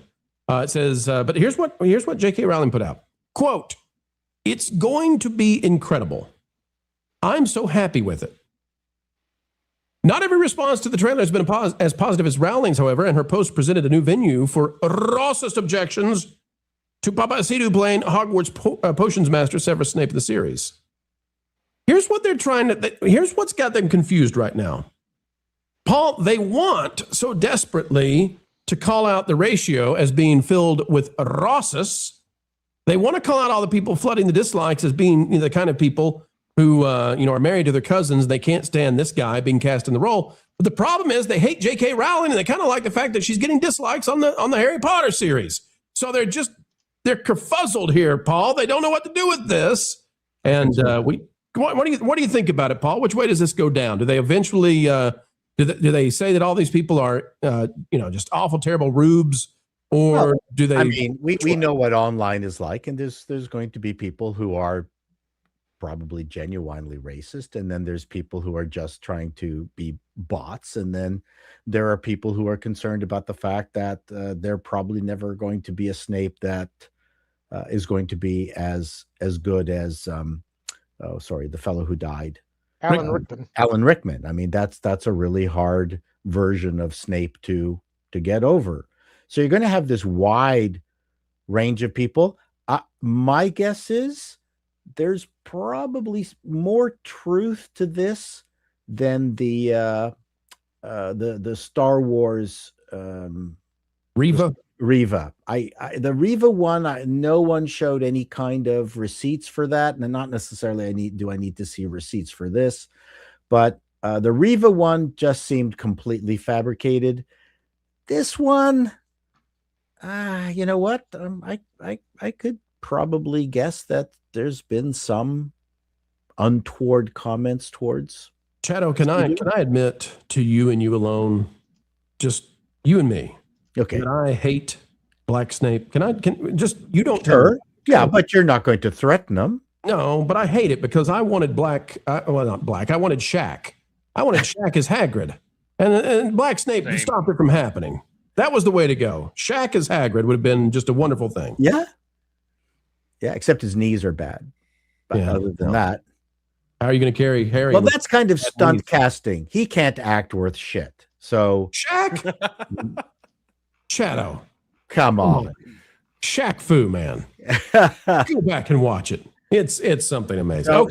So this particular Snape is a very good actor. I don't know. I mean, in the end, it's going, we have to wait until the show comes out and see what the reaction is to it, and everything else is just speculation. So, Lauren, we had a contentious discussion the other day on the Pro Show about this situation with Snape, and I want to give you an opportunity to flesh this out a little bit more, because I'm tending to agree with you on what you were saying, that this is sort of a setup to draw out division, and that it inserts into the Harry Potter story an element that wasn't there before, that gets into places that are not comfortable, I would say. It makes some of the characters villainous in a way that they aren't unless you do this race swap. So walk us through that, please.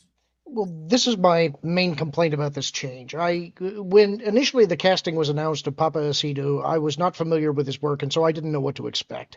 I have seen a little bit of his work since then, and he appears to me to actually be a pretty decent actor, and so I hope that he can do something with the role and give us an amazing performance. But that's not the problem.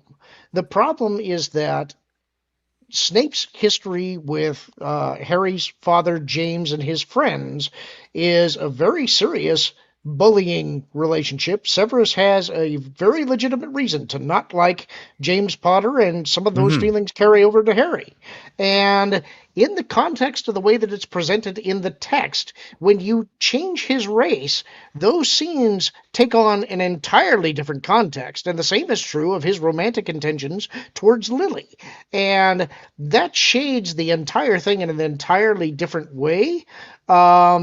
And I think that is, it does violence to the characters. Now, in the discussion that we had the other night, the point that Alan was making is that he doesn't really care about the race of the character. He hopes that Papa gives a fantastic performance. So do I, by the way. But he also said that he wants it to be faithful to the text. Hey, Lauren. Well, what the text says is that Severus has long, greasy hair and is of sallow complexion. And so you've sort of set up what the character is, and now you have deliberately made a change that changes the interpretation of the text in a way that I think makes it a darker... And you already kind of get from the trailer, they're going for a darker tone, so maybe that's in line with the type of story they're trying to tell. I think that the Warner Brothers versions of the story looked more like a Roald Dahl story. Maybe they're going for something different here. I don't know. But I think unless they have thought up some clever ways to accommodate this so that you don't make this out to have a racial component, it's going to change the text, in my opinion. Lauren, permission though. Let's set a rule for the channel from here on out, okay? I know you want to be cool and call him by his first name. Papa. Okay. Lauren, from here on out. Mr. Aceto, then. It was a little awkward when you said, Papa's going to be great. He's a good guy. You got to love Papa. Andy, one of the things that they're stuck with here, and both sides maybe, is that J.K. Rowling is not a conservative. The left hates J.K. Rowling because she disagrees with them with one single thing. Now, I know there's a way for them to get around this to some degree. They can make one of the characters that James is friends with back when the bullying happens. They can race swap that character as well. I know they can do that.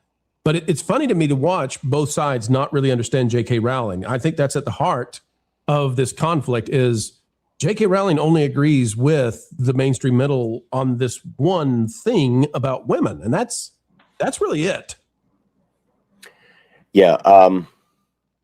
They try to make this argument about, well, it should just go to the best actor. Then why didn't Al Pacino play Harry Potter? Clearly a better actor than Daniel Radcliffe, so he should have gotten the part.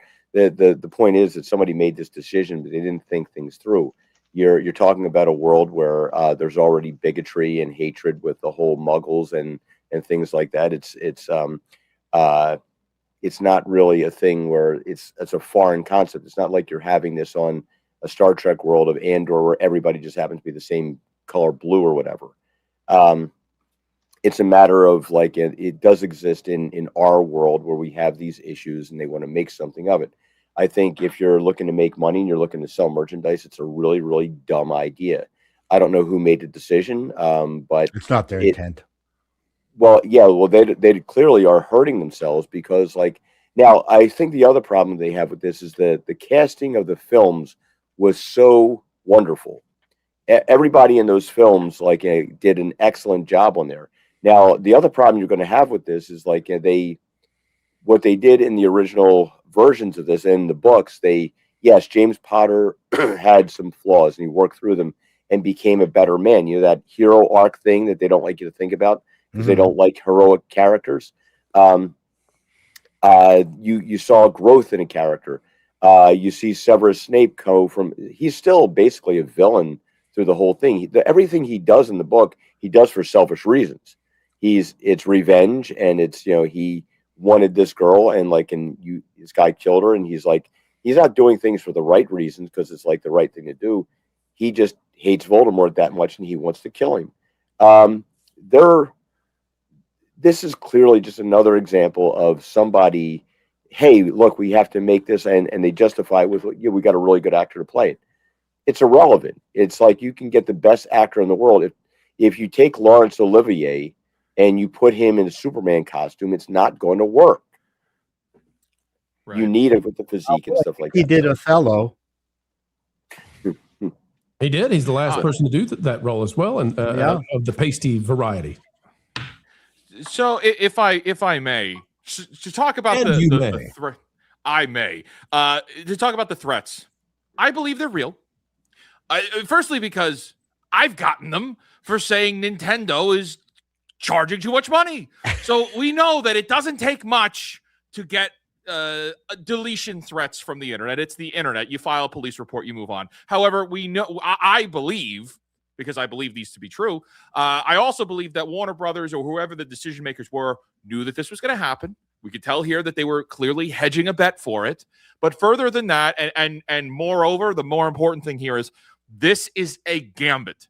This is a Hollywood final gambit because Harry Potter is the last fandom standing. It is the last one. Disney's dead.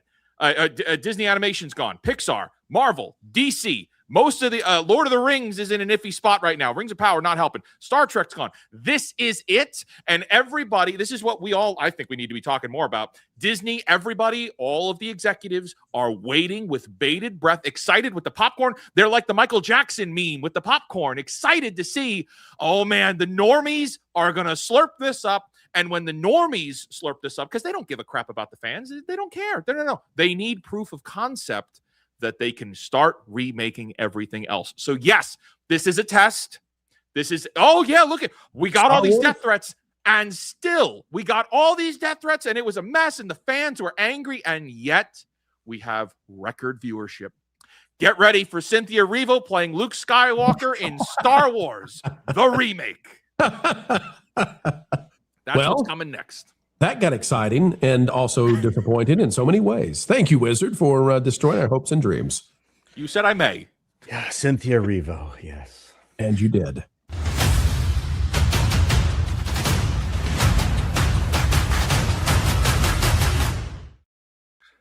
All right, folks, I'm not really here to do super chats right now. We're going to hit the next story, and then we'll get super chats on the other side. I just want to point this out. I put this in the back chat for Fake Wizard.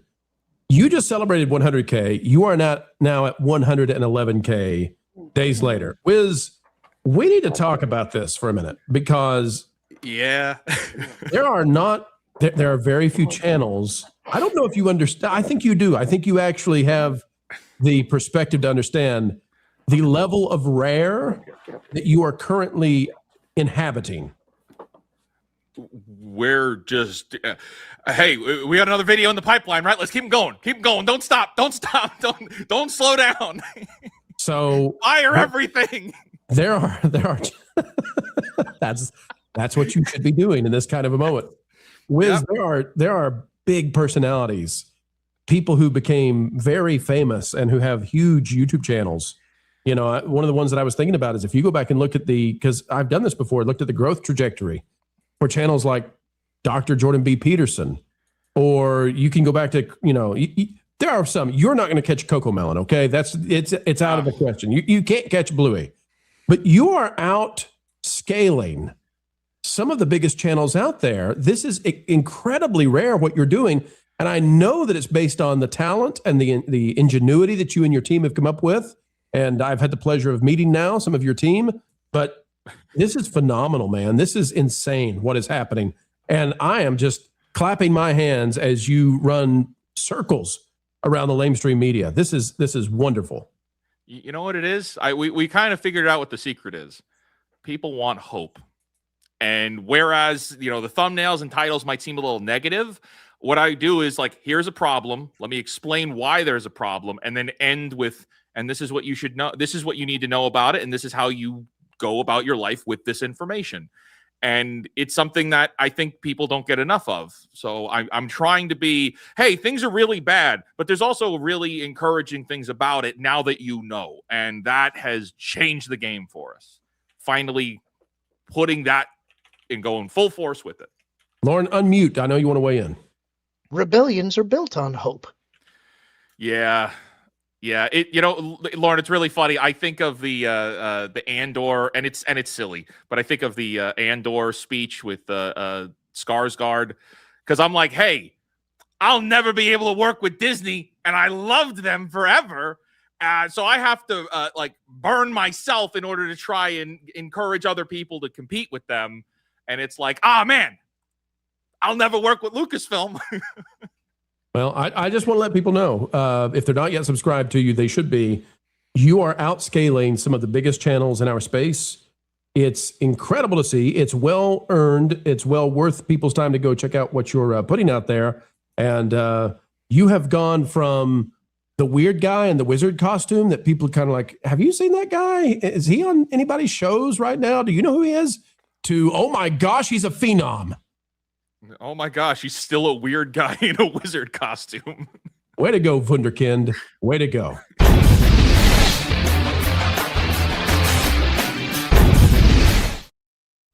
Politicians are on vacation in Disney World, and that's turned into a problem because TMZ has sent out, well, their agents. Who are those agents? We'll show you in just a minute. But TMZ, who were no fans of TMZ. I mean, I'll just be frank with you, okay? When they celebrated, or you heard the applause back when there was a national tragedy, we said, we don't like these guys. We don't want to cover these guys, but we're covering them because they're out there all across Disney World. Lindsey Graham, the politician from the United States, Lindsey Graham, South Carolina guy, living in Fantasyland as government shutdown drags on. This is by TMZ staff, which is very specific. And you can see there a TMZ picture of Lindsey Graham, senator from South Carolina, standing outside the tangled restrooms at Fantasyland, holding a bubble wand, and it appears to be another item that's for a little girl. Folks, I don't know if this is a niece that he has taken to Disney World. I don't know what's going on. Occam's razor says that Lindsey Graham has probably taken a niece or a goddaughter or something like that to Disney World. Here's the update. Lindsey Graham looks like a full-blown Disney adult on spring break because we just got a new photo of him on Space Mountain. Oh, boy. Lindsey Graham said he was doing business in Florida, just made a short pit stop at Disney World, but based on this new photo, he was a full-blown tourist. Someone who answered TMZ's call to shoot photos and videos of members of Congress on vacay while thousands of federal workers go unpaid shot this pic showing Lindsey strolling in the tangled area of Magic Kingdom on Friday night carrying a bubble wand. There are more videos of Lindsey Graham at Chef Mickey's. And Wiz, you pointed this out to me before, that TMZ, I guess, called for everybody in the world to get their smartphones out and track down these politicians. This seems a little weird to me, though. I mean, it's one thing for the paparazzi to be chasing you around Tinseltown. It's another thing to be standing outside the tangled restrooms of Fantasyland and people are harassing you, following you, stalking you. I get the politics of the shutdown or the partial shutdown. This feels weird and maybe on the edge of dangerous. What say you? Oh, we're definitely on the edge of something for sure. But this is TMZ trying to Access Hollywood just got shut down. A lot of these we understand there's a pinch in some of these news outlets, especially when it comes to Hollywood related things. And TMZ is, I think, recognizing that they need to become the new media, but they can't be everywhere at once. And they don't want to pay out to be everywhere at once. So they're just going to mobilize the people that are already in those places to pay attention and do their jobs for them. If you're looking at it from a business standpoint, good move. If you're looking at it from a, hey, this could get dangerous standpoint, then bad move. Yeah. This is TMZ's attempt to gain a little bit more control of the conversation in whether it be entertainment or in politics. Shadow, what do you think about the idea that TMZ, I view them largely as tabloid celebrity fodder. For them to have people all over the world, and it's going to be of a particular political persuasion just based on who would be paying attention to TMZ. What do you think about this idea that they're sending folks out there to kind of stalk and follow politicians? I mean, it's a weird play for TMZ from a business angle. Is this another sign that celebrities have kind of lost the shine and now TMZ has to get into politics? Well, if you've watched TMZ, that they've been following anyone who's famous. I recall years of them following well-known politicians. Now, maybe the difference is that I don't think under normal conditions they'd follow Graham. Right. But there are other politicians that he's not really exciting. No, he's not exciting at all. That's now you're getting into the real politicos. Would they follow Nancy Wrinkly Pelosi? I don't know. Probably not. Politicians who are, kind of good looking. I mean, I think the politicians who are policy wonks, that they would be the last group of people that they would follow. Now, is that what they're doing? They want to get into the policy wonk folks now? That's a great question. And the other thing I think about too is, here we've got Daily Beast now, bloodthirsty senator busted, lying about trip to Disney World, most magical place. Oh, I get it. Andy, I think Disney World, magical place, Lauren, Disney World. Even Mickey's got a red hat on. Andy, I think that I try to be in the middle as much as I can. I don't think I want people taking photos of politicians either from the left or the right when they're on a vacation. And the guys, listen, I know they're trying to mock him, right, for having a bubble wand. Fair enough, eh? But the thing is, Andy, it's probably a good sign that there's a kid around, a niece, a goddaughter, whatever.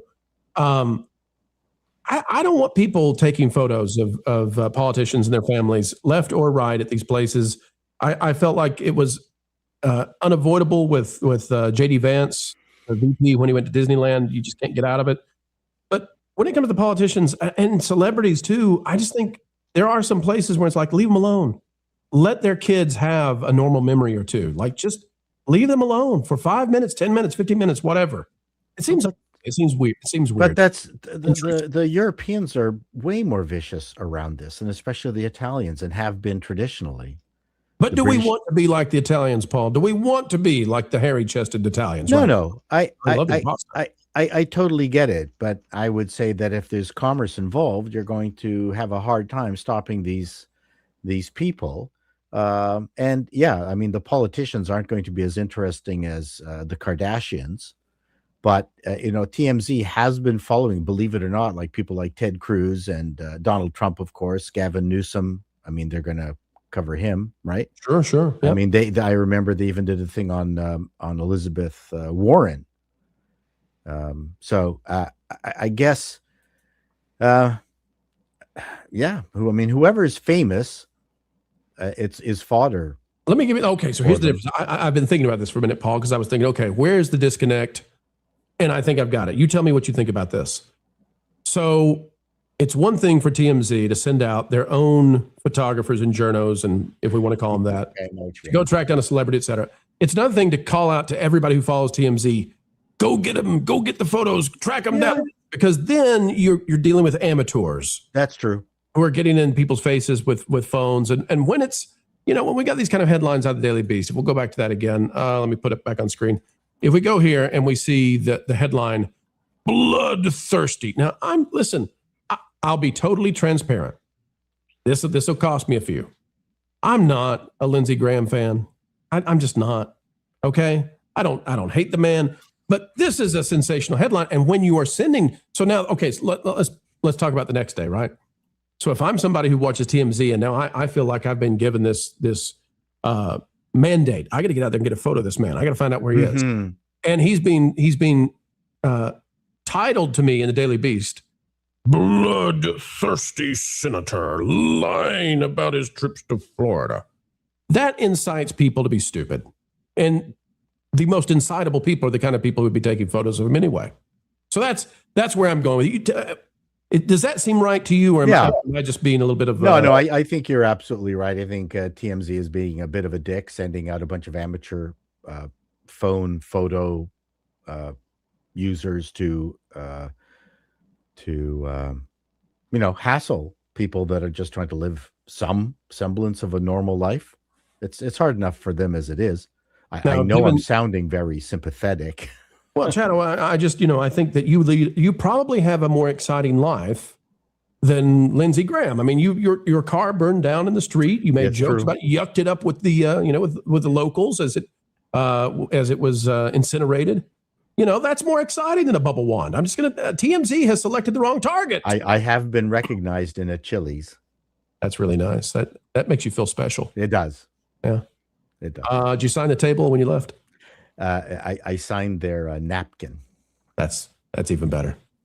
Hey, Andy, what do you think about this situation with Disney? Is Disney, are Disney parks and Universal, should they be off limits for this kind of behavior? Do we leave the people alone when they get there? I really don't want to see photographs of any politician on vacation, possibly with the exception of Lauren Boebert on a beach. But there's let people have a normal life. Let them just I don't know who this is supposed to 99% of the American public would not know who Lindsey Graham was if they bumped into him on the street. So I think this is just TMZ trying to do what they do. They're being sensationalists. They're trying to grab a headline, grab a dollar. I think it's a slow week for them, and they say, "Hey, he's the best we got. We can make something out of." It's kind of low hanging fruit. It's going to be forgotten, but what they did was just telling everybody to go take pictures. That's tacky. That's just because these are the same people. We just had Who's Your Daddy from Harry Potter there. He was getting threats. It doesn't take much for there's a lot of crazy on the internet, and you're telling people to be on the lookout and pinpoint where somebody is. That's pretty irresponsible. That's pretty kind of and crappy of someone to do that too. Absolutely. Wiz, let's play the clip that started all of this. This is from TMZ, and they posted this. Let's see. You sent this my way. March 26th is when they started this deal. It says, as TSA officers are selling their blood to keep a roof over their heads. Okay, well, that's a real sane way of framing it. All right, here is the TMZ clip. Here's what they did to get people to do this.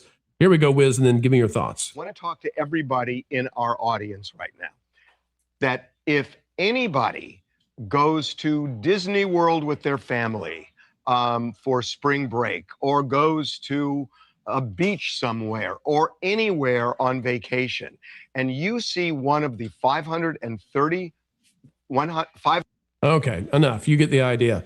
Wiz, they sent these people out, and it's a partial government shutdown. I don't know how long it's going to last. I don't know who to blame. It's totally different lane for for us to inhabit. What are your thoughts on TMZ framing it this way and sending out the public to do this? I'm kind of split on it personally. Good, because on too. one hand, I'm not happy with the government. I wasn't happy with the last administration. I'm not happy with this administration. Just personally, it's across the board. I'm not happy with them. So, I think we do need to hold our politicians accountable. I don't think this is the right way, right? I think we do need to do a better job of holding. I don't care what party you're with, but we need to be holding our politicians and our political figures accountable. But this puts them in danger, and that's not the right way to do it, because especially with the way that they're framing this. And then especially, now we know, and we just covered it. We caught one in Disney World, and it just happened to be a couple of goofy photos of Lindsey Graham falling into the trap. It's almost as if they knew this was going to happen. Yeah, and it's a bad look, and it's a bad look for Lindsey Graham, firstly, but it's a bad look for our political system. So if it was to happen again, which I know it has, but under different circumstances, who's to say the next encounter is not peaceful? And that's the concern. That's where my heart would be. I got to agree on this, and we'll continue to watch. What I want to pay attention to is, does TMZ focus on one side or the other? Because if they focus only on one side, then what happens is that they send, people who are disinclined to be kind towards one side with their smartphones and cameras. And I don't want to put, kids and families in trouble who just happen to be there with these politicians. And I don't know what the rules are in this. I don't know, like, can you go to a Shoney's? Can you be like Rick and can you go to a Shoney's? Is that okay? Or is that off limits? Can you go to the beach or can you not? Can you go to your local Le Target? I don't know what the rules are. TMZ says apparently bunker and hunker down in your homes.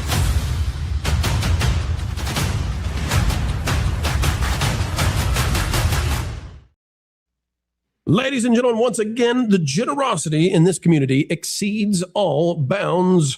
The Holly Weirds are just, they're blown to the ground trying to understand how is it that we have the greatest viewers out there. We'll get to the super chats, but then also we're doing the Q&A right now. Hurry, hurry, hurry, one and all. You helped us hit the goal. We'll do the Q&A, 10 questions, and then we're out of here. The FTM 22 member for 5 months, $10 super chat if that garden place hits 300 subs. Oh, hey, Wiz, I'm leaving your channel now. I am officially over looking at your channel. We're going back to that garden place. No offense, but it's way more interesting now. Let's see. What is that garden place at? That's fair. It's at 252. Oh, man.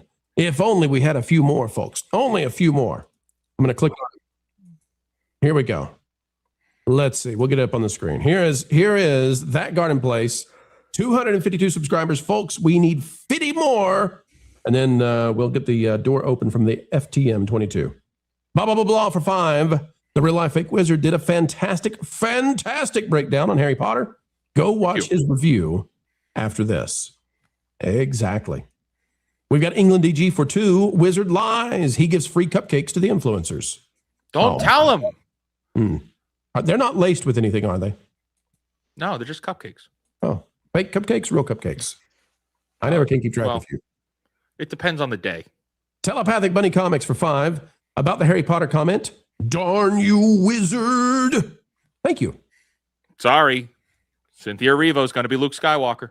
England DG for 2. Don't you put that evil into the world. That's right.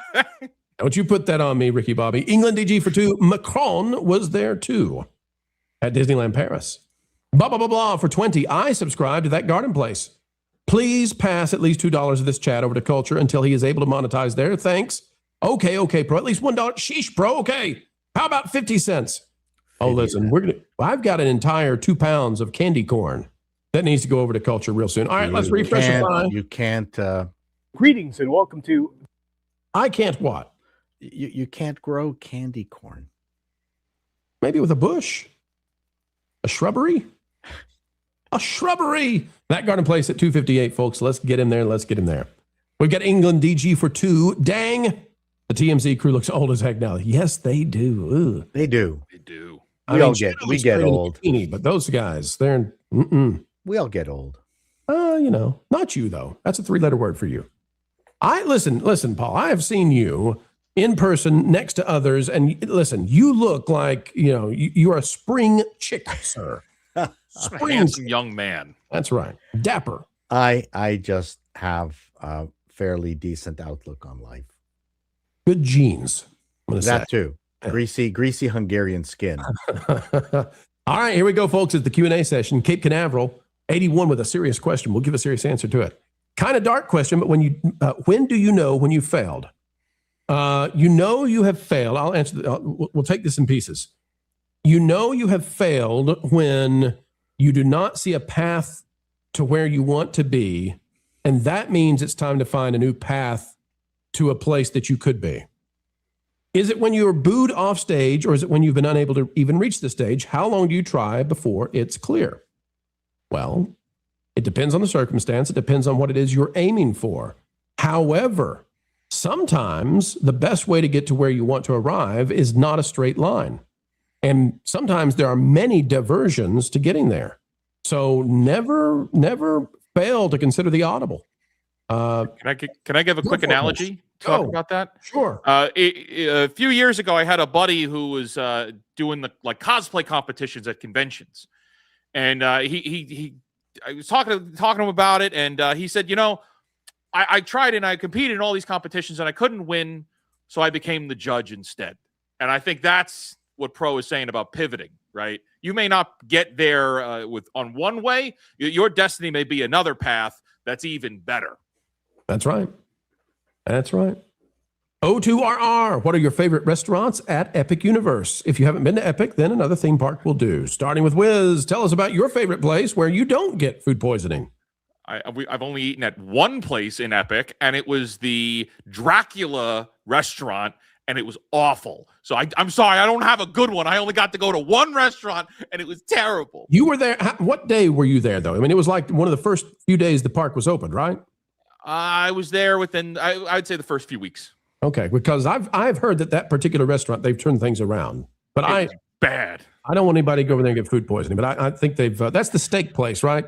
Steakhouse. Yeah, steakhouse. Yeah. Okay. Yeah. Oh, Paul, where's the best bites at a theme park that you've ever been? Oh, well, the only theme parks I've been in have been Disney World in Florida, which been there many, many times, and the Universal theme park in LA. Oh, and Busch Gardens in Florida. So that's it. That's pretty much my experience. Casey's I would say hot dogs is going to be your selection. Is that right? The free beer tent at Busch Gardens was pretty high up on my list. Free beer. That's a hard pass. Yeah. Okay. Yeah. hard to miss that. We had some good meals at the Disney World. There was the Tarbouche tent kind of place that did belly dancing and gave you Middle Eastern food. It's closed now, Paul. Is it? Yeah, they closed it. Oh, I enjoyed that. Yeah, we all did. Oh well, that's why they closed it. Andy, tell us your favorite eatery at a theme park, please. I don't know that I actually have a favorite eatery at a theme park. It's usually like I'm wondering why they're not wearing masks. We went into Epic one time into Italy because my son's a little on the spectrum there, and he was always very picky with his food. And they wanted to charge me like $25 for a plate of pasta for him. So I was like, which I did because like he had to eat something. But I mean, greetings and welcome to that. I think that the meals are okay, but it's they're way overpriced. I get it, you're on vacation and stuff like that, but I'm like, to me, I'd much rather get out of the confusion of the park and go have a quiet meal someplace else where you can just kind of relax. I'm going to say for me that my favorite theme park place to eat is Boma at Animal Kingdom Lodge. And I enjoy it because you can take so many people there, and the food is there's a variety, and everybody can be happy. And with huge table is always the best. If you can get 10 to 20 people and have a nice party, that's a great time. We'll give an honorable mention to Toadstool Cafe, just because the food there is so inventive. Way to go, Nintendo. The FTM22, one change you could make right now to Disney or other entertainment. Wiz, starting with you. I said it before. I think Disney should open their own their own video game studio. They got so many IPs to use.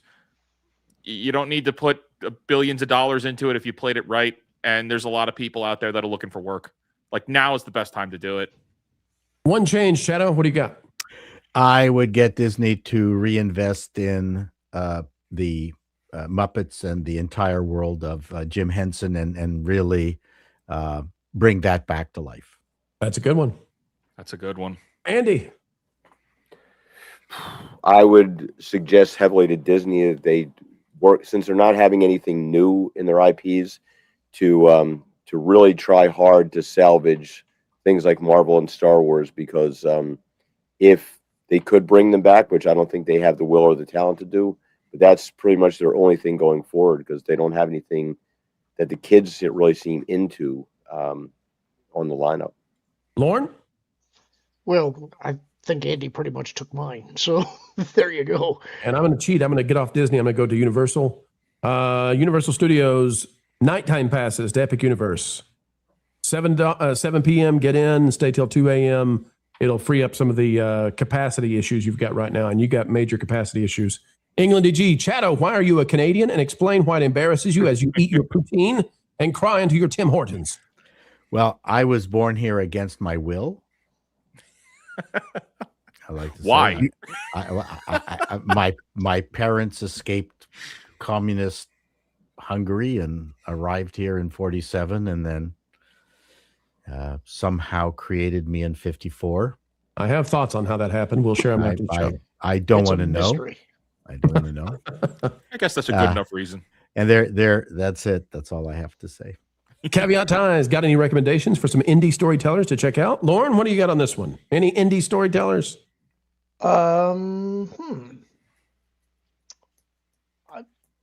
Well, Marvin's doing a lot of interesting stuff. He's actually writing a novel right now. He's got several out that he's published before.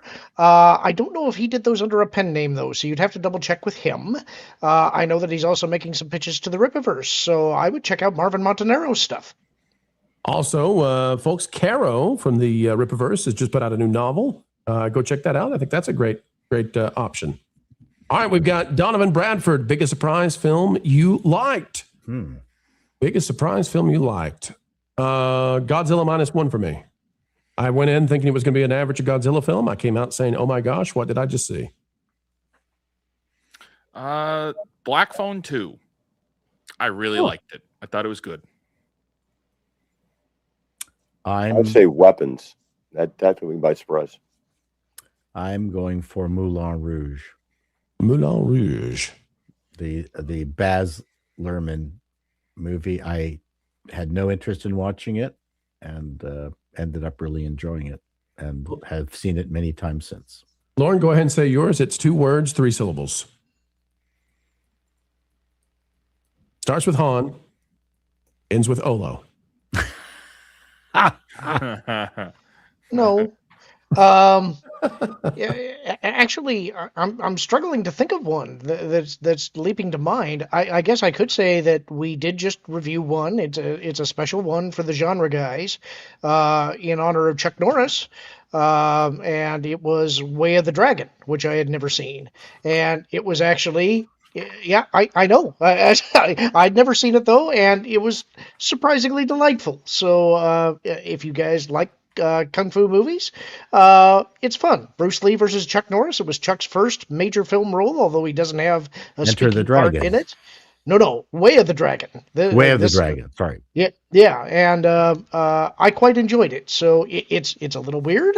It was also Bruce Lee's first and only directorial debut. I guess you could say it's the only one that he did before he died, unfortunately, but it was a lot of fun. So check it out.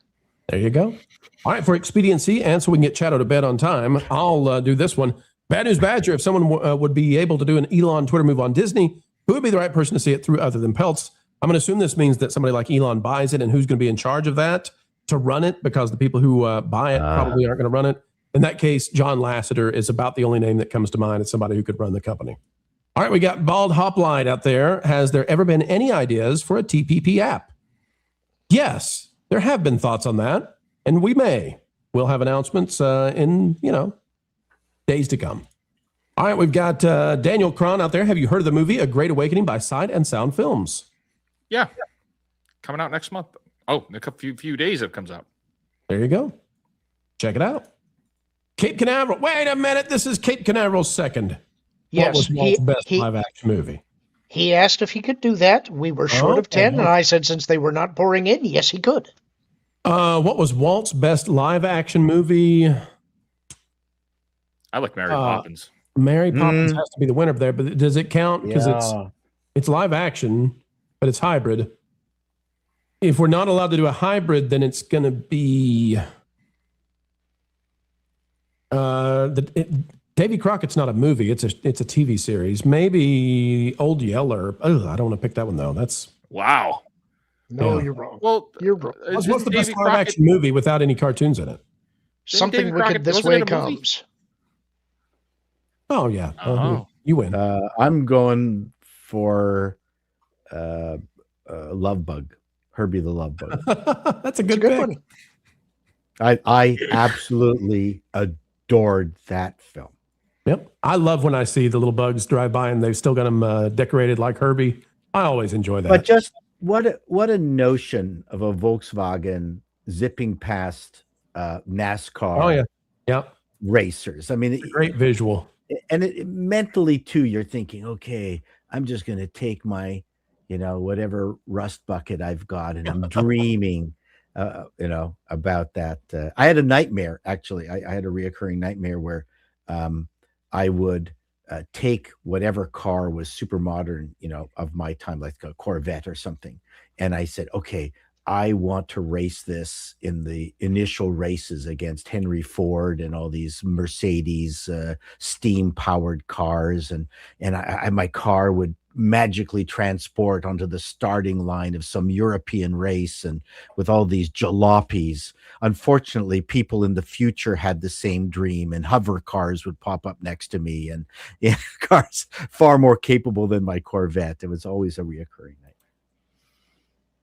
Herbie, I'm going to say that Herbie is the Spider-Man of the live action car. It's a dream wish fulfillment. Yeah. All right, let's get these last super chats, folks, and then we're going to call it a night. Come on, because we got more content on the way. Do not fret, for there's more content yet to come tomorrow. Blah, blah, blah, blah for 5. Candy corn is nearly 100% high fructose corn syrup. You can indeed grow it. Have some corn. That's true. You just got to do extra steps, right? England DG for 2. No, Macron was at Epcot with Demaro 3 days ago. That is also true, and Demaro was taking photos all across Disney World, and then they both went over to Disneyland Paris and did that dance over there. So you're right, England DG, you're right. Michael Cooley for 5. Aunt Granny's, or is it Aunt, at Dollywood, best theme park restaurant. I have never been. I've been to Dollywood a number of times. I have never been to that one. I walk by it and often say, we should check that out and just see, what the fuss is about, but never been in. Okay, and last one. Bruce Newhouse for $4.99. Disney needs to repair and clean up what they have and bring back the original Alien Encounter. Tongue on your neck? Yes. Bring back the Stitch version, though. Ooh, chili dogs.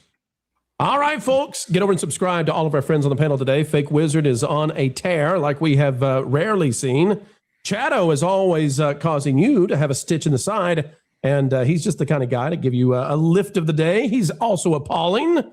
Chato, tell the folks out there about your channels, please, before we wrap this one. You can catch me at Call Me Chato, where I do showbiz and pontificate, and Appalling News, where I take on the mantle of the long dead news reader and Walter Cronkite my way through a bunch of extremely appalling news. Beautiful.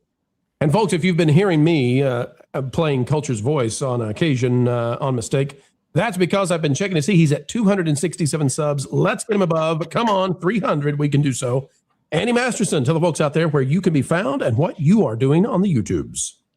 Laboratory Mayhem. I make action figure stuff. And one of these days, I'll actually make another video. And Lauren, you're making videos. You're doing streams. Tell people about the dream on Lauren and Apollo. Well, tomorrow night, it's going to be probably kind of a short-stacked show because it sounds like Kevin Apollo may not be able to join us. I'm still trying to solidify that. I'm hoping Lauren that... and ... That's the name of the show tomorrow, folks. Lauren and ... I'm hoping Marvin's going to be able to sub in for him. I did go see Hail Mary last night. I had a great time, so I'm hoping that we can talk about that film and maybe some other novel-to-film adaptations. I'm hoping that will be fun. But I also want to tell you guys... keep your eyes on April 7th. We're going to have a special guest that we're going to interview, and I think you guys will be really excited about. So, yes, that's a huge guest.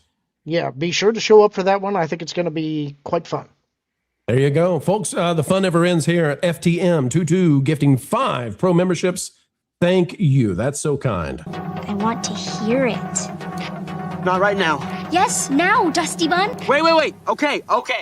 1.21 gigawatts! 1.21 gigawatts! We had to play before the show was over. Ladies and gentlemen, be on the lookout because in the month of April, we're planning to release the beta of the video game we've been developing behind the scenes now for many months. It's going to be available to members of the channel as well as that Park Place, that Game Place, and the Patreon. You want to be playing this game.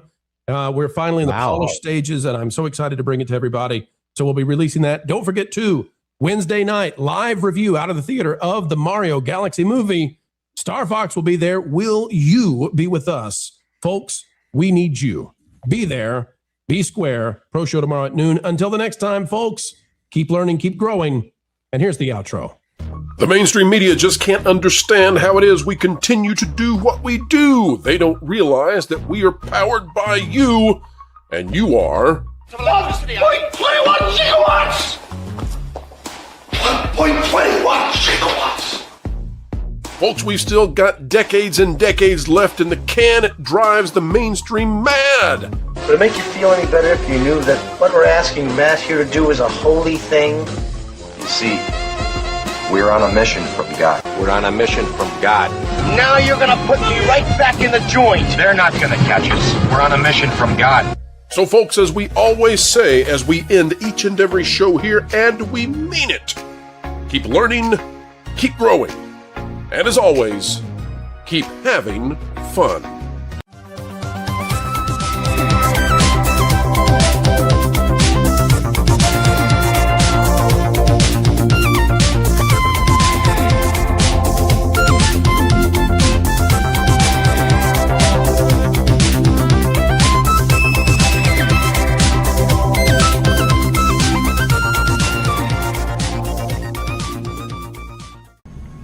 Every time they hit him, he stood back up again. So they hit him harder. Still, he got back to his feet. Standing man.